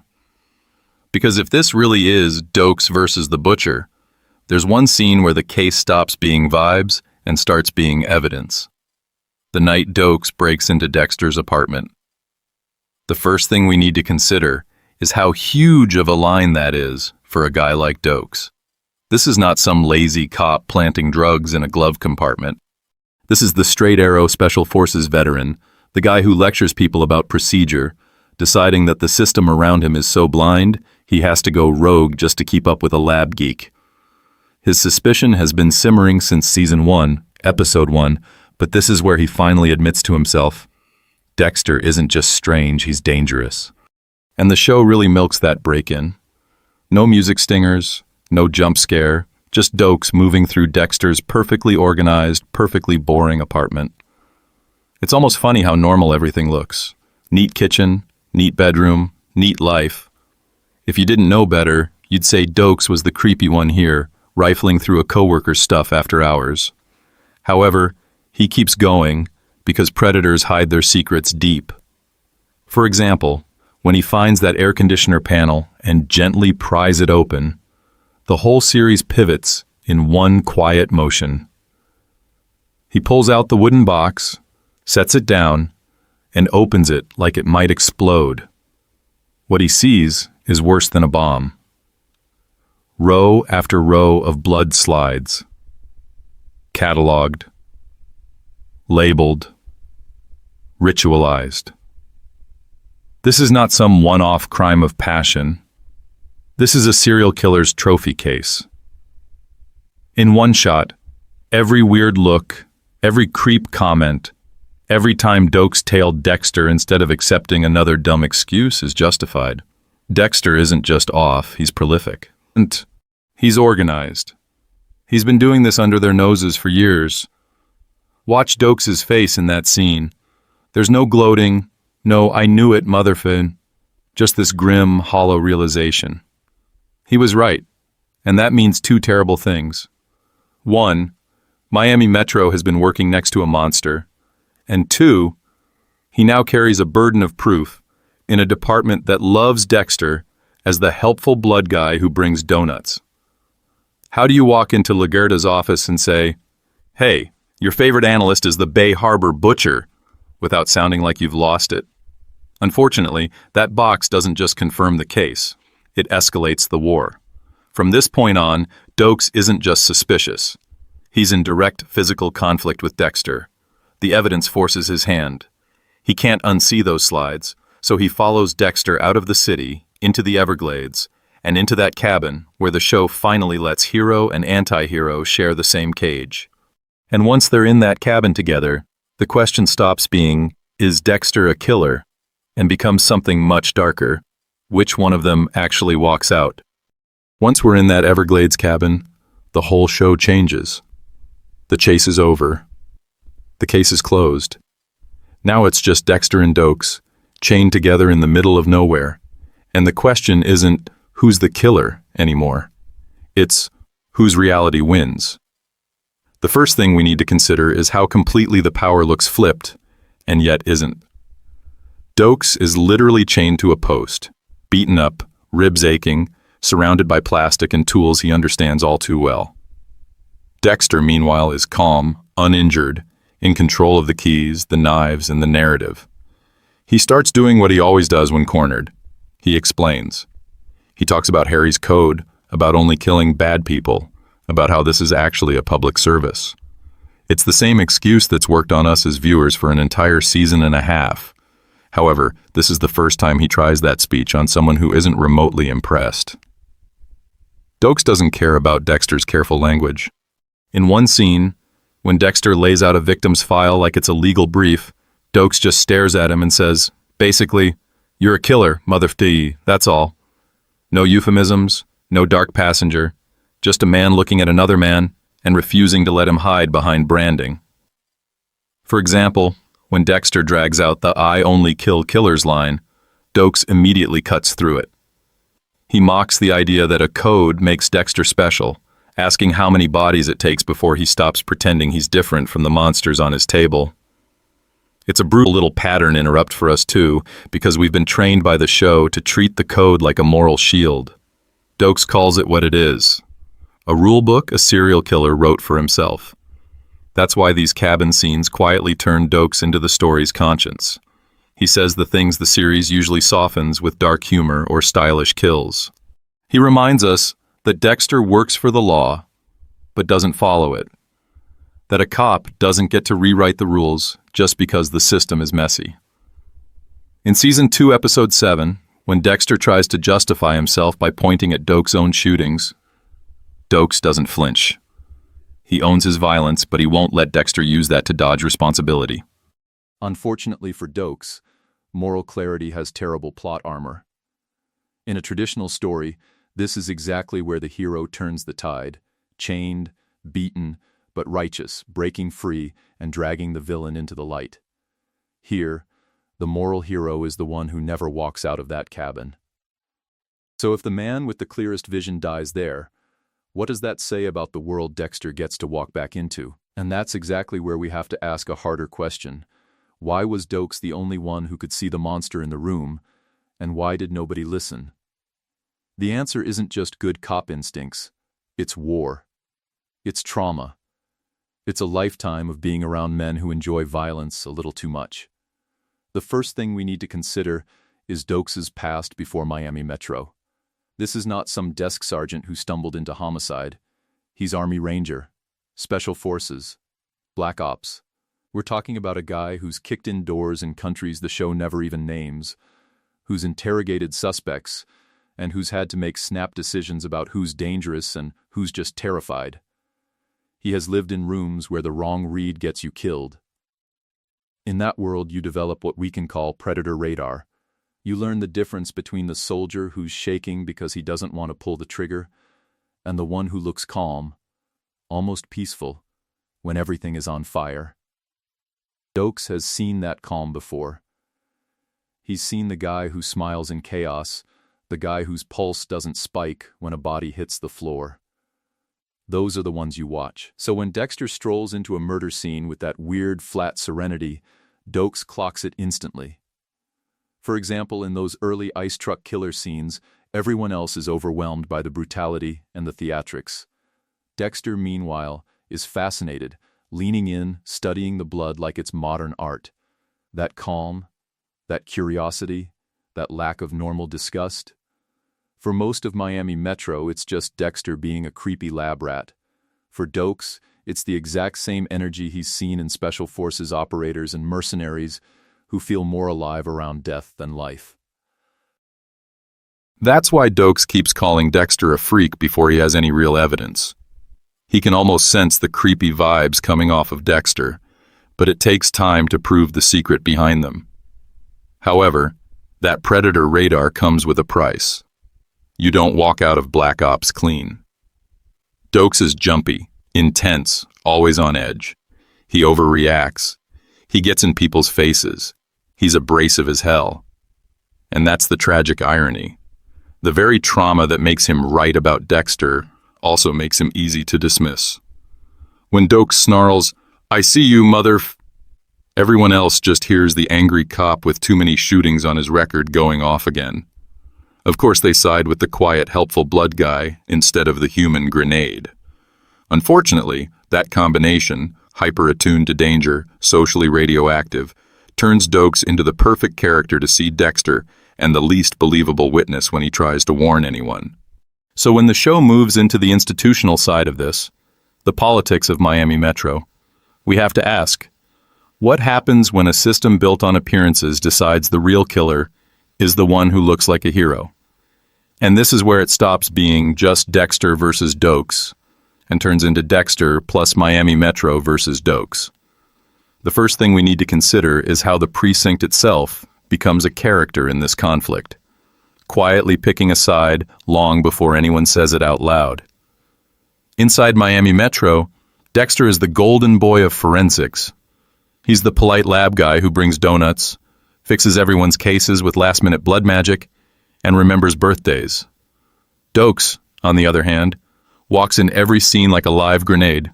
He's intense, confrontational, and he does not do small talk. So when those two energies collide in the same bullpen, who is everyone going to feel safer around? We see it play out from Season 1. For example, when Doakes calls Dexter a creep at crime scenes, the rest of the squad treats it like a personality clash. Masuka is openly gross, Dexter is quietly creepy, but Doakes is the only one who actually says anything. Instead of asking why the harmless nerd keeps showing up at the worst murders with that strange calm, people just roll their eyes and go, "That's Doakes being Doakes." That's institutional bias at work. When a nice guy and an abrasive guy clash, Leadership usually assumes the problem is the abrasive one. Matthews likes Dexter's clearance rate. LaGuerta likes having a star analyst. Deb literally leans on Dexter for emotional support. Meanwhile, Doakes is racking up use-of-force complaints and yelling at suspects in every other episode. So when he starts circling Dexter with real suspicion, the system already has a story. Doakes is jealous, overreacting, maybe even unstable. In Season 2, when the Bay Harbor butcher case explodes, this becomes brutal. Doakes is the one who notices Dexter's strange behavior around the divers, the blood slides, the crime scene details. He follows Dexter, confronts him, even goes off book because he knows this is bigger than a petty secret. However, as soon as he breaks ranks, the narrative flips. Now he's the rogue sergeant undermining a major case. The moment blood slides show up in his car, everyone is ready to believe he's the killer because the institution has already labeled him the problem. So the very qualities that make Doakes the best cop in the building, his blunt honesty, his refusal to play politics, his moral clarity about killers, become liabilities. The system is built to reward charm, teamwork, and plausible deniability. Dexter has all three. Doakes has none. And once that dynamic locks in, Dexter doesn't just hide behind plastic wrap and code. He hides behind HR culture and office politics, which leads to the darkest part of this whole setup. This isn't just character drama, it's structural. For the story to keep following the anti-hero, the one guy who can't be bought by donuts or fake smiles has to be pushed out. And as we'll see next, the show doesn't just sideline Doakes. It traps him in a cabin and turns his death into the ultimate institutional cover-up. And that cabin is where the show quietly rips the mask off the whole heroic serial killer fantasy. The first thing we need to consider is Dexter's own sales pitch about himself. From episode 1, he frames it like a twisted public service announcement. He's a necessary monster, a controlled force for good, a killer who only targets people who deserve it. Harry's code becomes this sacred rulebook that supposedly separates him from every other predator in Miami. We're not just watching a murderer, we're watching a dark superhero. At least that's the story Dexter keeps telling us. Doakes is the one character who never buys a single word of that branding. From the pilot, he doesn't see a tragic vigilante. He sees a psycho who smiles too much at crime scenes. He doesn't care about Dexter's excuses, his awkward jokes, or the fake empathy. In Season 2, when he finally corners Dexter and calls him out as a killer, there's no poetry in it, no admiration. Just, you're a murderer, full stop. And when Dexter tries to lean on the code, Doakes basically laughs in his face. In the cabin scenes, Dexter starts doing the thing he usually does with us as the audience, laying out his rules, explaining how he only takes out bad guys, how this is all very principled. However, for the first time, the story hits an actual wall. Doakes doesn't swoon over the "I only kill killers" line. He calls it what it is, a justification a predator tells himself so he can sleep at night. Watch how strange Dexter suddenly sounds when he's forced to say all this out loud to someone who isn't under his spell. For example, when he tries to explain that Harry taught him to channel his urges into something useful, it's almost like we're hearing the narration we've gotten for 2 seasons. But stripped of the cool inner monologue framing, coming out of his mouth, in a dirty cabin, to a cop chained in front of him, it doesn't sound noble. It sounds creepy. That's Doakes as the moral mirror. Anytime he's on screen, the vigilante fantasy stops feeling sleek and starts looking like a delusion. The charm glitches. The jokes don't land. The same behavior that Miami Metro shrugs off as quirky suddenly reads as terrifying because Doakes refuses to play along. He won't romanticize a serial killer just because the guy helps close a few cases. And here's the uncomfortable part. Once that mirror is gone, once Doakes is blown up and framed, there's no one left in the show who consistently calls Dexter what he is. The fantasy gets easier to believe, for the characters and for us. The real question is, what happens to a story when it kills off its conscience but keeps following the killer anyway? That's where the series quietly changes, and where Doakes' death becomes way more than just a plot twist in a cabin. And the first thing we need to consider is how the show answers that question. It doesn't do it in a courtroom or with a big confession. It does it in a rotten little cabin in the Everglades with an explosion we don't even see directly. We know the setup. Doakes finally catches Dexter, finds the slides, walks into the kill room, puts the whole case together. For once, the good cop is not just suspicious, he's right. Then Lila shows up, sees Dexter's secret laid out in plastic and blood, and decides to fix it. She blows the place sky high. Doakes dies off screen. Dexter walks away with his secret intact and, of course, a convenient scapegoat for the Bay Harbor butcher killings. On paper, that's a win for our protagonist. The problem is solved. The evidence is gone. Miami Metro closes the file on the one killer who actually works in their lab. The episode even plays parts of it like a relief beat. Dexter isn't caught. Deb keeps her brother. The world keeps spinning. However, if you rewatch that scene knowing what Doakes represents, the emotional tone is way stranger. There's this whiplash built into it. The story structure is telling us, crisis averted, we're safe. But some part of you knows something just broke that can't be fixed. It's not just that Doakes dies, it's that the only character who ever looked at Dexter and said out loud, "You're a killer," is erased so the show can keep following the killer. That's why so many viewers describe that cabin as the moment the series starts to feel off. Because narratively, this is the answer to the darkest question the show ever asks. What happens when the good cop is right? Not when he's corrupt, not when he's sloppy, but when his suspicion is dead on. The answer is brutal. He dies in a shack, branded as the monster he tried to expose, while the real monster gets a heroic funeral speech for him at work. If that sounds familiar, it's because it's straight out of classic tragedy. The one character who insists on moral clarity, who refuses to play along with the harmless lab geek excuse, is punished. The compromised world rearranges itself instantly to justify the anti-hero's survival. Batista, LaGuerta, everyone takes the easy narrative. Doakes was the Bay Harbor butcher. Case closed. For example, the same department that once side-eyed his officer-involved shootings now uses that history to sell the lie. And from that point on, the show quietly shifts. For a lot of fans, Dexter stops being a story about can he be stopped and becomes a story about how long can he get away with it. That's a different genre. The stakes aren't justice anymore, they're logistics. Unfortunately, once the conscience blows up in that cabin, the fantasy of Dexter as a manageable, rule-bound killer gets a lot easier to maintain. The real twist is what that does to us as viewers.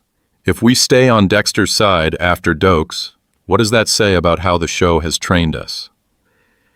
That's the uncomfortable question the next part of the story has to wrestle with. So here's where the show quietly flips the table on us. The conscience blows up in that cabin, and the next morning Miami Metro just files the paperwork. Case closed, Bay Harbor butcher identified, the system pats itself on the back for catching one of its own, and Dexter walks into work with his reality completely unchallenged by the only man who actually knew the truth. The first thing we need to consider is how fast everyone moves on. LaGuerta protests a little, sure, but the institution loves a neat narrative. Doakes was strange, had a temper, had a history of shootings. He fits as a killer on paper, so the department folds his entire life into a convenient excuse and shelves the case. There's no real grief, no serious internal review, just an uncomfortable shrug. That silence is the sound of the story losing its internal lie detector. Because when Doakes is alive, every Dexter victory comes with a moral asterisk. For example, in Season 2, when Dexter is juggling the Bay Harbor butcher investigation, every scene with Doakes feels like a cross-examination. He doesn't just chase Dexter tactically, he keeps attacking Dexter's self-image. You're a freak. You're not like other people. That constant pressure forces Dexter to justify himself not only to us, but to himself. After Doakes, the antagonists change flavor. Lundy is a brilliant hunter, but he's chasing a profile, not Dexter's soul. Miguel Prado challenges Dexter emotionally, but mostly as a fellow killer who wants in on the secret, not as someone saying, "You're wrong for doing this." Trinity is terrifying, but he's a dark mirror of method, not morality. These men threaten Dexter's safety, his family, his routines. However, none of them relentlessly hammer the question Doakes embodies. Are you a protector, or are you just a murderer with rules? Without Doakes in the room, there's no one inside the story standing up and saying, "No, you're not a hero, you're a killer." Every time Dexter wraps a body in plastic, the narration keeps calling it a need, Harry's code keeps calling it a mission, and there's no Doakes bursting in to call it what it is. That makes it dangerously easy for Dexter and for us to slide into comfortable complicity. We start grading him on a curve because no one on screen is refusing to play along. That's why the later seasons feel less like a war between predator and protector, and more like a long, slow erosion of consequences. The cops get sloppier, the coincidences get bigger, the cover stories get thinner, and there's no Doakes to pull the fire alarm and yell, "Are you all blind?" The tension shifts from moral collision to logistical maintenance, which leads to the real what if. If Doakes had lived, could Dexter's mythology as a heroic serial killer have survived years of that kind of moral pressure? Or would the show have been forced to admit, long before the finale, that the only honest cop in the room was the one calling our protagonist a monster? So let's actually run the nightmare version of this story, the one the show flirts with but never commits to. What if that cabin doesn't end with Doakes in pieces? What if the one honest cop who called Dexter a monster lives to keep saying it?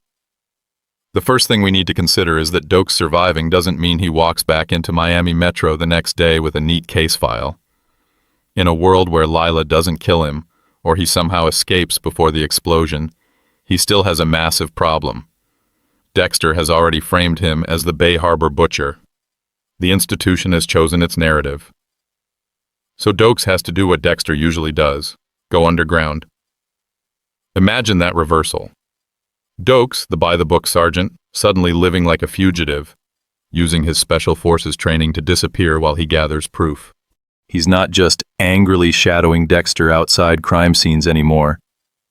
He's tracking patterns, old cases, missing offenders who match Dexter's ritual. For example, he could start with the very shipping yards and docks he once watched Dexter wander around with that furniture from Thailand excuse and ask who else conveniently vanished nearby. Now Dexter's mythology really cracks.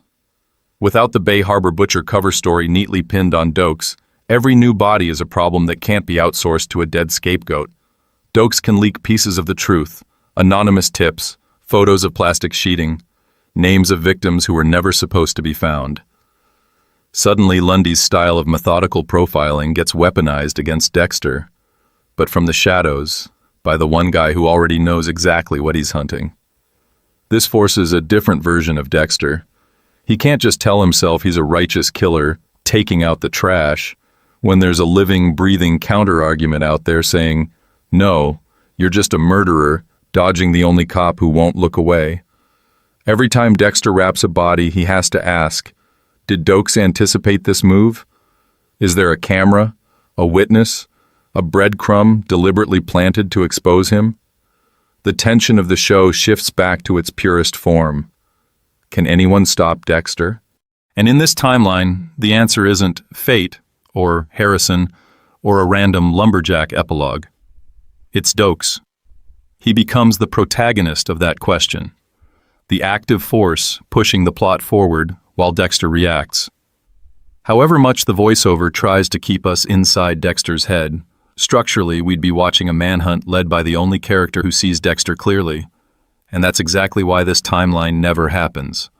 Letting Doakes live would eventually make it impossible to treat Dexter as a sympathetic lead. The show would have to admit that the real main character of the story, it's too afraid to fully tell, was the angry sergeant who refused to be gaslit by a creepy blood guy. So what do you do when your moral center is that dangerous to your brand? You blow up the cabin and move on, or at least you try to. So when the show blows up the cabin and tells us to move on, we have to ask a simple question. Why was Doakes the only one who ever got this close in the first place? Why does everyone else orbit Dexter's nice guy act while Doakes keeps ramming straight through it? The first thing we need to consider is how every major relationship in Dexter's life is built on a need. Deb needs a brother.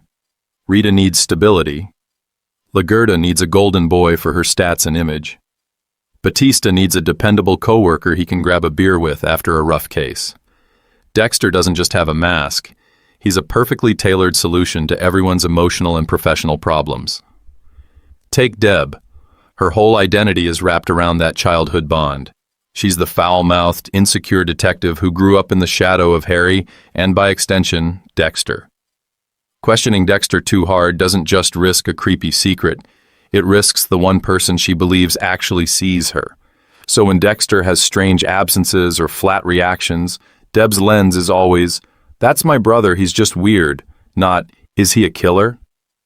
The cost of real suspicion is losing her anchor. Rita's version is even more brutal.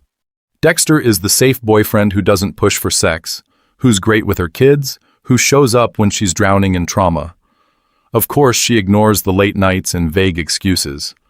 For example, in Season 1 when Dexter vanishes around the ice truck killer chaos, Rita doesn't go, "Wow, creepy." She goes, "He must be overwhelmed."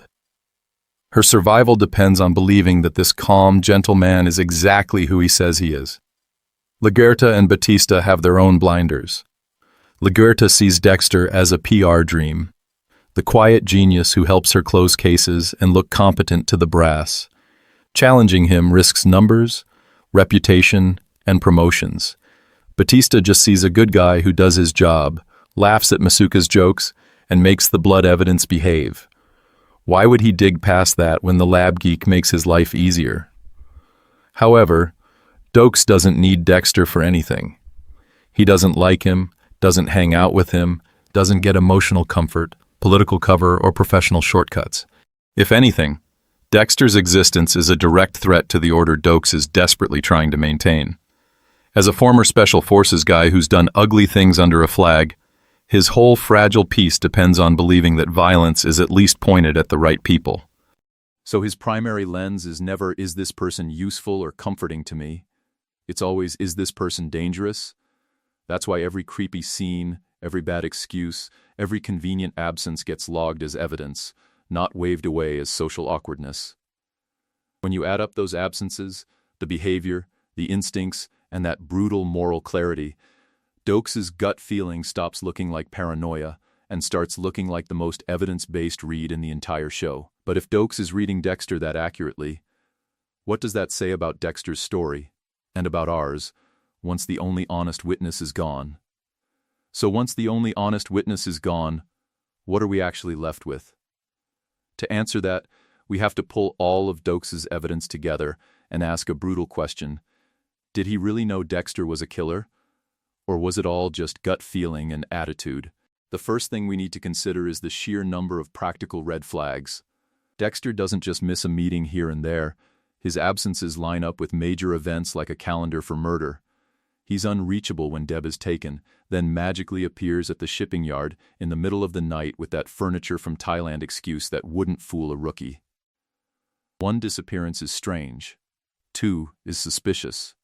3, plus perfect timing around bodies and breakthroughs, becomes a pattern that a guy like Doakes simply cannot ignore. However, logistics alone don't make a case.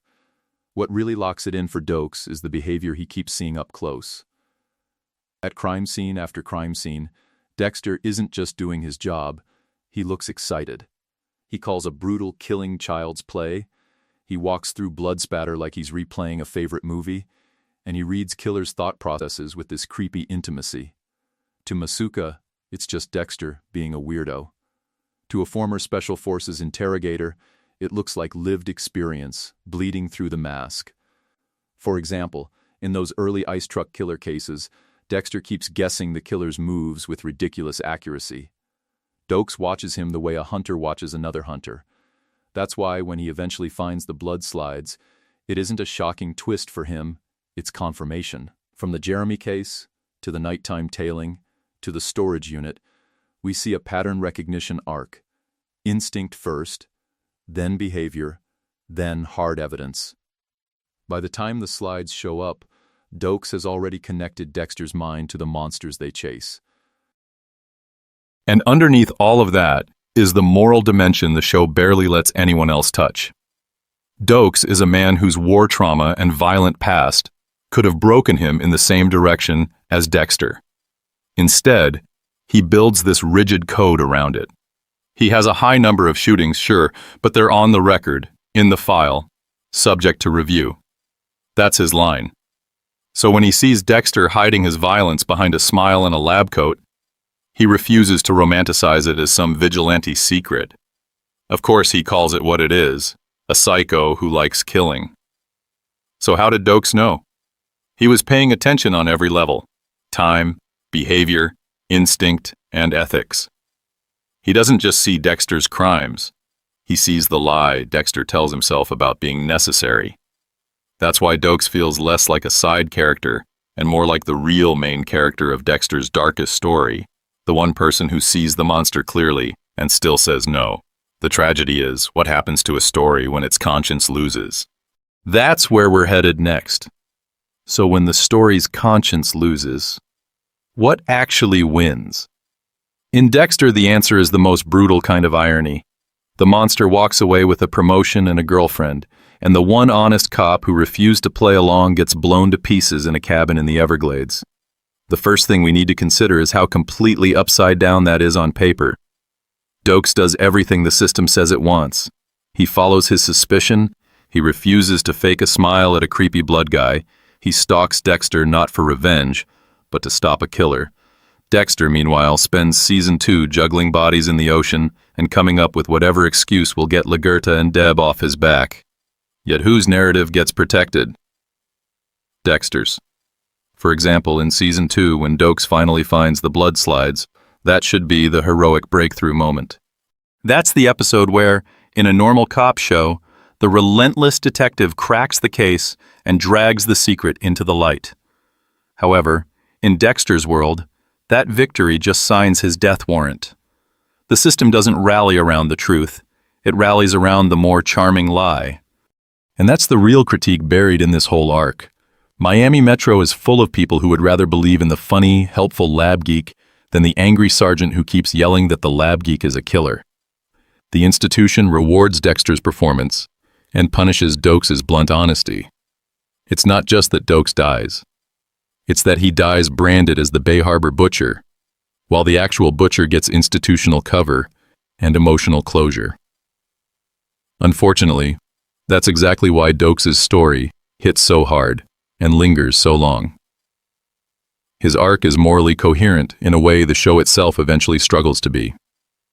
He sees the monster, calls it what it is, refuses to compromise, and pays the price. That feels like a complete tragedy. Compare that to later seasons with increasingly strange twists and soft resets. Doakes' ending still feels like the real climax the show never quite tops. If the central tension of Dexter is, can anyone stop him? Then Doakes isn't just an obstacle. He's the protagonist of that question. He's the only one who gets close enough, early enough, with enough conviction to actually threaten the show's premise. When he fails, when the cabin explodes and the case is pinned on him, that tension is basically resolved. The story has quietly answered itself. No, the one person who could stop Dexter is gone. Everything after that plays like epilogue, whether the show admits it or not. Which leaves us with an uncomfortable question heading into the next part. If Doakes is the real hero of this story, what does that make Dexter? And whose side are we really on every time we root for him to get away? So now we have to actually pick a side. If Doakes is the real hero, like we've been arguing, then every time Dexter escapes a case, we're basically cheering for the killer and not the cop. That's uncomfortable. That's also the point. Also, the first thing we need to consider before we roll credits and move on is where we land in that tension. So, your turn. Are you Team Dexter or Team Doakes? Drop it in the comments, literally like that. Team Dexter or Team Doakes, and then tell us why. Was Doakes the real hero of Dexter, the one honest cop who actually did his job too well? Or was he just an obstacle in the way of a necessary monster who kept worse killers off the street? Do you buy Harry's code as a moral shield, Or do you see Doakes as the only character who refuses to be hypnotized by that excuse? For example, when you rewatch that scene in Season 2 where Doakes finds Dexter's blood slides, do you feel dread because Dexter might get caught? Or relief because someone finally has proof? That emotional reaction basically tells you what team you're on. Be specific. If you're Team Dexter, tell us which episode made you fully commit to rooting for his secret to stay buried. Was it a moment with Deb, or a case where the victim really deserved it? If you're Team Doakes, point to the exact scene where his suspicion stopped being just creepy cop energy and turned into moral clarity for you. Was it him calling Dexter a freak at a crime scene, or the way he never laughs off Dexter's strange behavior the way Masuka does? However, we don't just want hot takes, we want rewrites. Imagine Doakes survives Season 2. What happens next? Does he go rogue and hunt Dexter off the books? Does he flip the script and force Dexter to work with him, channeling the monster instead of caging it? Give us your alternate Season 3. The confrontation, the cover-ups, the final ending you wish the show had the guts to film. Here's a challenge. Rewatch the early episodes from Doakes' perspective. Start with Season 1, Episode 1. Pretend Dexter isn't the protagonist. He's the suspect. Look at the absences. Look at the crime scene behavior. Look at the way Doakes' eyes narrow in the background when Dexter gets a little too excited about arterial spray. You'll notice things that were invisible when we were busy enjoying the anti-hero fantasy, because whether or not we all agree that Doakes is the main character, paying attention to him changes the show. Dexter stops being a simple story about a good killer hiding in plain sight and turns into a much darker, more complicated tragedy about a system that destroys its only honest cop. And that's a story worth arguing about. So tell us whose side you're on and why you're willing to live with that choice. And here's where it gets even harder to dodge the Doakes was the real main character angle. The people who made the show basically told us that's what he was. The first thing we need to consider is that the showrunners have literally called Doakes Dexter's moral counterweight. Not his rival, not his comic relief, his conscience and a badge. That tracks with everything we've been tracing. From his very first scene, Doakes is the honest cop in a crooked ecosystem, the one guy who refuses to be charmed by Dexter's harmless lab geek routine. While everyone else is laughing with Masuka or patting Dexter on the back, Doakes is staring at him like, nope, that's a killer.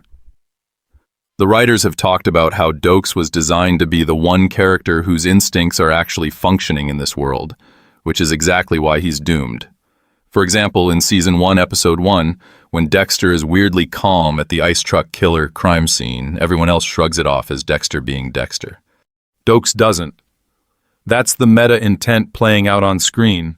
He's the built-in lie detector.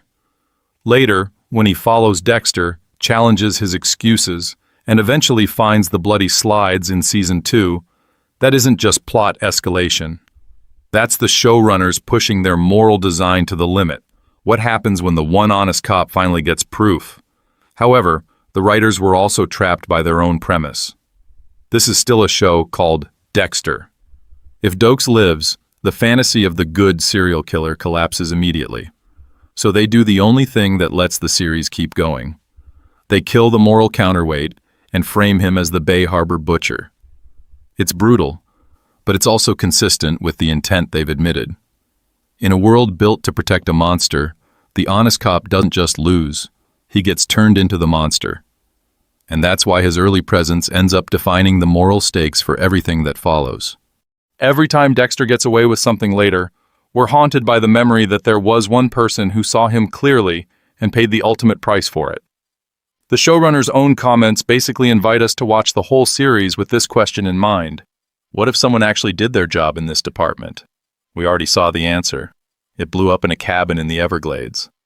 So when people say Doakes was a narrative inconvenience, they're missing the meta joke. He's not a problem to be written around, he's the embodiment of the problem the show is really about.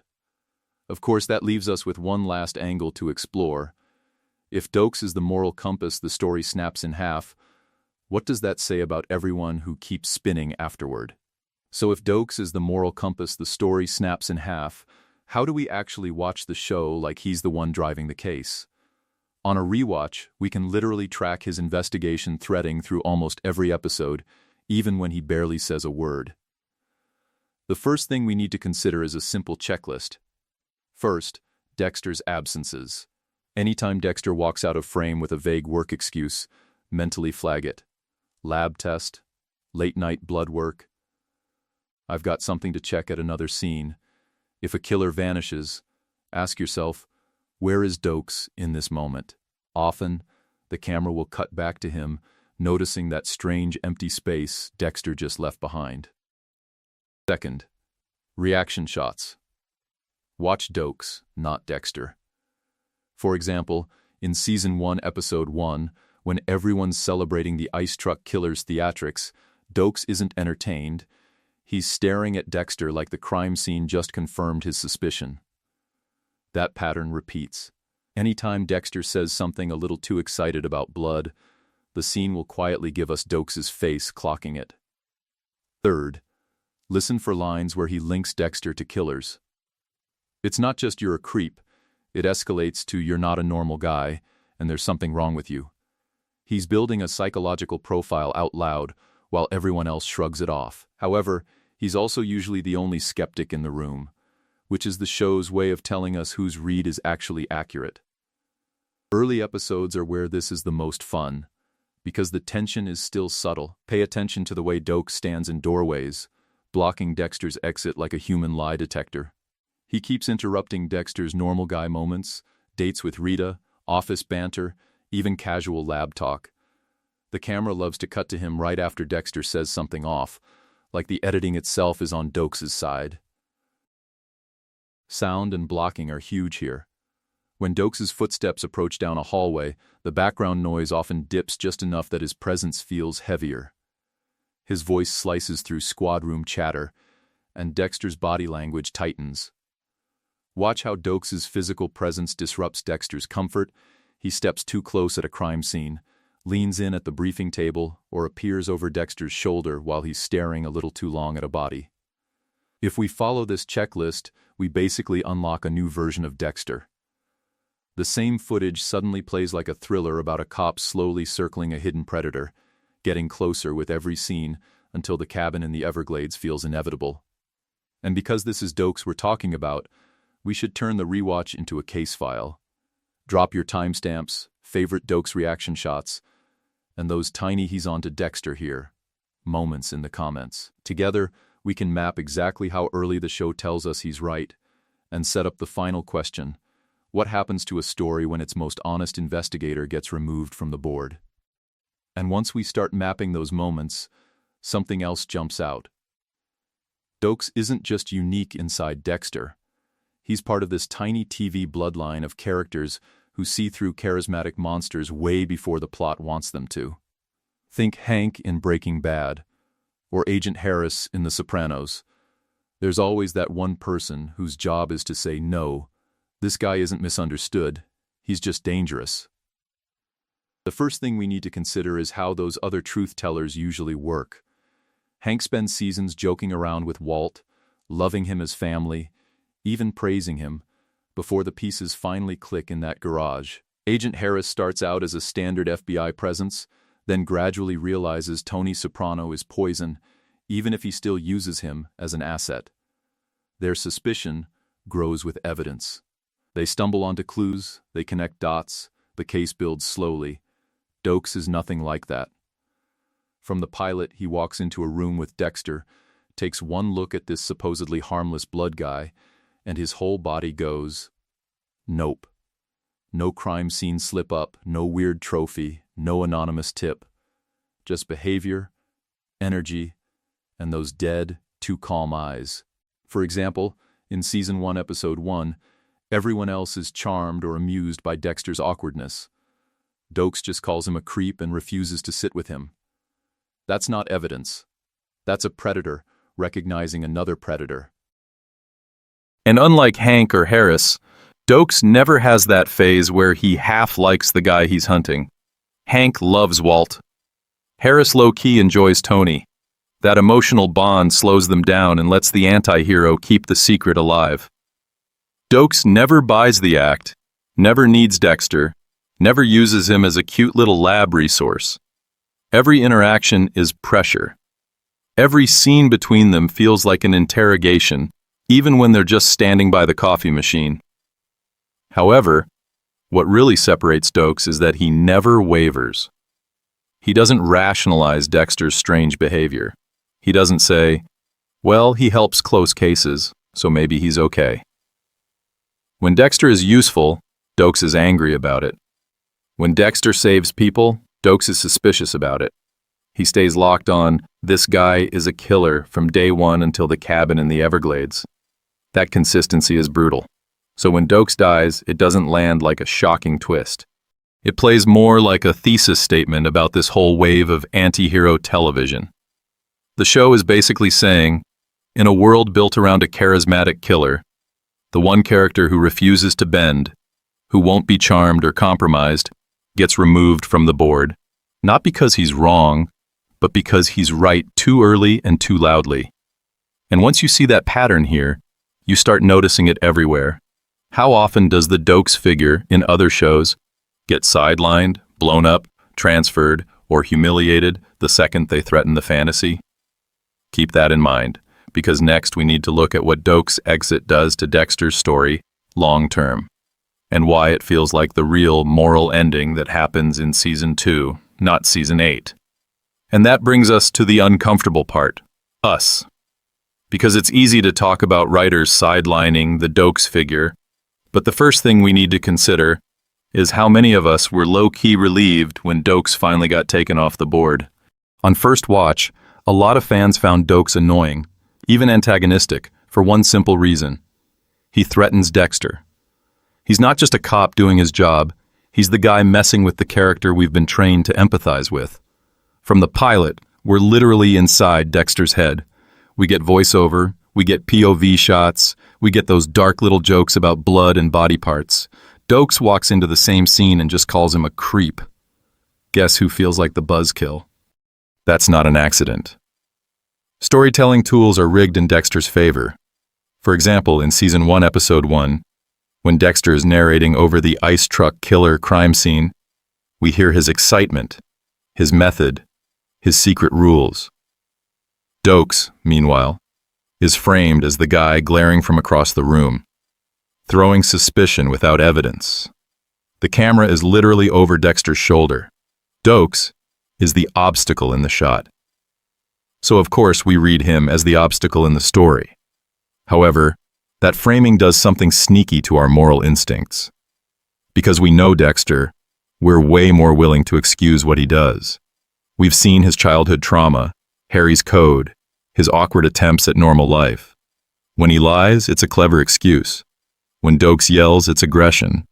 When Dexter stalks Doakes in Season 2, it feels like a tense chess match. When Doakes stalks Dexter, it feels creepy.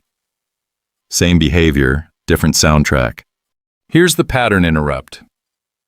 When we cheer for Dexter to outsmart Doakes, what exactly are we rooting for? A serial killer protecting his freedom from the one honest cop who's actually right about him. That's the case in The Dark Defender and The British Invasion, where every narrow escape is shot like a victory. Dexter dumps slides, frames Doakes, locks him in a cage in the Everglades. And the tension is, will he get away with it? Not, should he? Re-evaluating Doakes forces us to confront how easily we side with charming rule breakers over blunt truth-tellers in real life. Dexter is funny, self-aware, strangely polite. Doakes is rude, intense, uncompromising. One is a killer. One is a cop. Yet our gut reaction often goes with the guy who makes us laugh and lets us stay in the fantasy. And once you start seeing Doakes as the real main character of the conflict, those early cat and mouse scenes stop being fun puzzles and start feeling like tragedies. Because now the question becomes, what happens to Dexter's story once the only person who truly sees him is gone?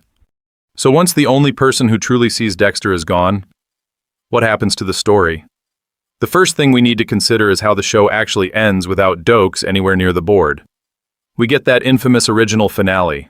Dexter driving into the hurricane, Deb dead, Hannah and Harrison off in Argentina, and then, surprise, Dexter as a bearded lumberjack. Then the revival, New Blood, tries to fix it. New town, new name, new son, and eventually Dexter finally dies, shot by Harrison after Angela Bishop closes in on his secret. On paper, that sounds like consequence. But a lot of fans walked away feeling strangely unsatisfied. Why? Because by the end, there is no Doakes. There is no one left who knows Dexter on every level and opposes him without being seduced by him. Deb loves him. Hannah loves him. Harrison worships him, then turns on him in a single episode pivot. Even Angela, who comes closest, is working off files and patterns, not years of raw personal suspicion. The show is trying to recreate the pressure Doakes brought, but it never feels as earned or as intimate. Doakes wasn't just a cop on a case. He was the story's conscience. When he called Dexter a creepy freak in season 1, that wasn't just an insult. It was the narrative planting a moral flag. So any just ending for Dexter would, in a weird way, be Doakes' victory. His warnings finally heeded. His read on Dexter proven right, not just in some cabin explosion cover-up, but in public. Imagine a version of the finale where the Bay Harbor butcher is exposed, and Miami Metro has to admit, Doakes was right all along. That's justice for Dexter, but it's also justice for Doakes. However, once Doakes is dead, the show has to invent new mechanisms of consequence. Lila, Miguel Prado, Trinity, Lagerta, Saxon, Angela, one new threat after another. Some are brilliant characters, but none of them carry the same weight as the guy who clocked Dexter's darkness in the very first episode without a single piece of physical evidence. For example, Lagerta getting close in season 7 is tense, but it's built more on files and logistics than that primal, I know what you are energy Doakes brought into every scene. Unfortunately, that means Dexter's ultimate fate feels detached from the original moral engine of the show. We watch him die, but the ghost judging him isn't Harrison or Angela. It's the man who called him out when everyone else laughed with him. So every time we ask, should he have gotten away with it? We're really asking a different question. Should the story have let Doakes win? And once you frame it like that, the next part of Dexter's journey looks very different, because now we have to ask, if Doakes' shadow is hanging over every season after his death, how exactly does the show keep trying and failing to replace him? So if every failed replacement just makes us miss Doakes more, what does that actually tell us about the story Dexter is secretly telling? The first thing we need to consider is the core conflict the show keeps coming back to. It's not really, how does Dexter juggle his double life? That's the day-to-day plot. The deeper question is way nastier. Can anyone stop Dexter from killing and getting away with it? Once you phrase it that way, the cast reshuffles instantly. By that metric, Doakes isn't just a loud side character who hates our favorite killer.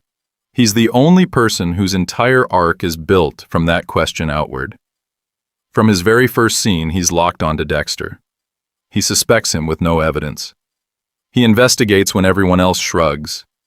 He confronts him in hallways, at crime scenes, in parking lots, and eventually, he's the first one to actually find the kill room and the concrete proof that Dexter is exactly what his gut said he was. Nobody else does that. Deb loves him.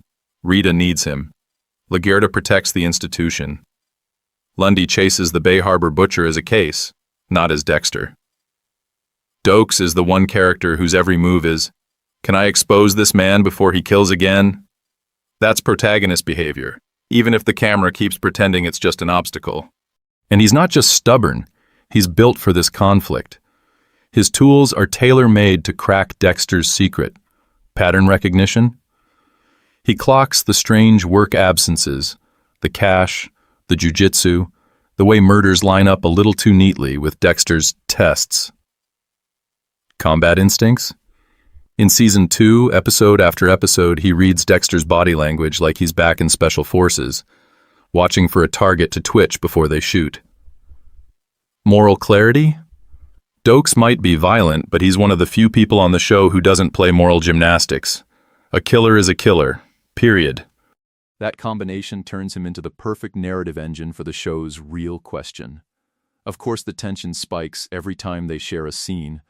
Of course, Dexter's inner monologue gets rattled whenever Doakes walks in. The story is literally throwing its ideal anti-Dexter weapon at him and daring him to survive. However, this is also why Doakes' arc is so tragic. We're watching the version of the story where the protagonist of the central conflict fails and dies in a cabin in the Everglades, and the villain protagonist keeps going. The good cop is right, proves he's right, and still loses, because the universe of Dexter is rigged toward the monster. So we're left holding two truths at once. Dexter is the title character, the perspective we live in. But in the fight that actually matters, can anyone stop this killer? Doakes is the real main character. And once you see it that way, Dexter's later seasons don't just feel different, they feel haunted. The only question left is, what happens to a story when its true protagonist is gone, but the killer keeps walking? And that's where we hand it over to you, because the first thing we need to consider now is not what the writers did, but what you would do with Doakes if he survived that cabin. Drop your alternate timelines in the comments. Literally start it with, in my version, Doakes, and then give us 1 or 2 sentences. For example, in my version, Doakes fakes his own death, stalks Dexter from the shadows, and forces him to slip up in front of Deb. Or, in my version, Doakes teams up with Lagerta, builds a secret case file, and drags Dexter into a courtroom instead of a kill room. Keep it short, keep it sharp, but make it brutal. Imagine rewriting seasons 3 through 8, with Doakes still in play. Does he show up in season 4, episode 12, and stop Dexter before Rita dies? Does he expose the secret in front of Miami Metro in some cramped briefing room where Dexter runs out of excuses? Or does he go even darker, becoming the one cop who bends the rules enough to hunt a killer the system protects? However you see it, put that version in the comments so we can actually map the show that never happened. We also want your moral verdicts. Would the show be better or worse if Doakes actually won? And what does winning even look like for him? Is it Doakes putting Dexter on a table and proving he's the real hero by not crossing that line? Is it Doakes getting Dexter arrested, only to realize the justice system can't handle what Dexter really is? Or is winning just Doakes surviving long enough to make Dexter face himself without a plastic-covered shortcut? Of course, this is where the arguments get fun. Share this video with that one friend who still defends Dexter as a necessary killer, and the other friend who swears Doakes was too aggressive in every scene. Send it to the hardcore Dexter fans who remember every case, every episode, every strange excuse Dexter used to disappear from the station. Then argue it out. Is Doakes the real main character? Or are we being way too generous to a guy who also clearly loves violence? Tell us if you buy the idea that the story's conscience died in the Everglades, or if you see Dexter as the only possible center of this world. Who owns this narrative, the killer we follow, or the cop who actually sees him? Hit the comments, write your timeline, drop your moral take, and share this with anyone who still has a stake in this case. Everyone calls it Dexter's show, but somewhere in a blown-up cabin in the Everglades, the real hero never got his ending.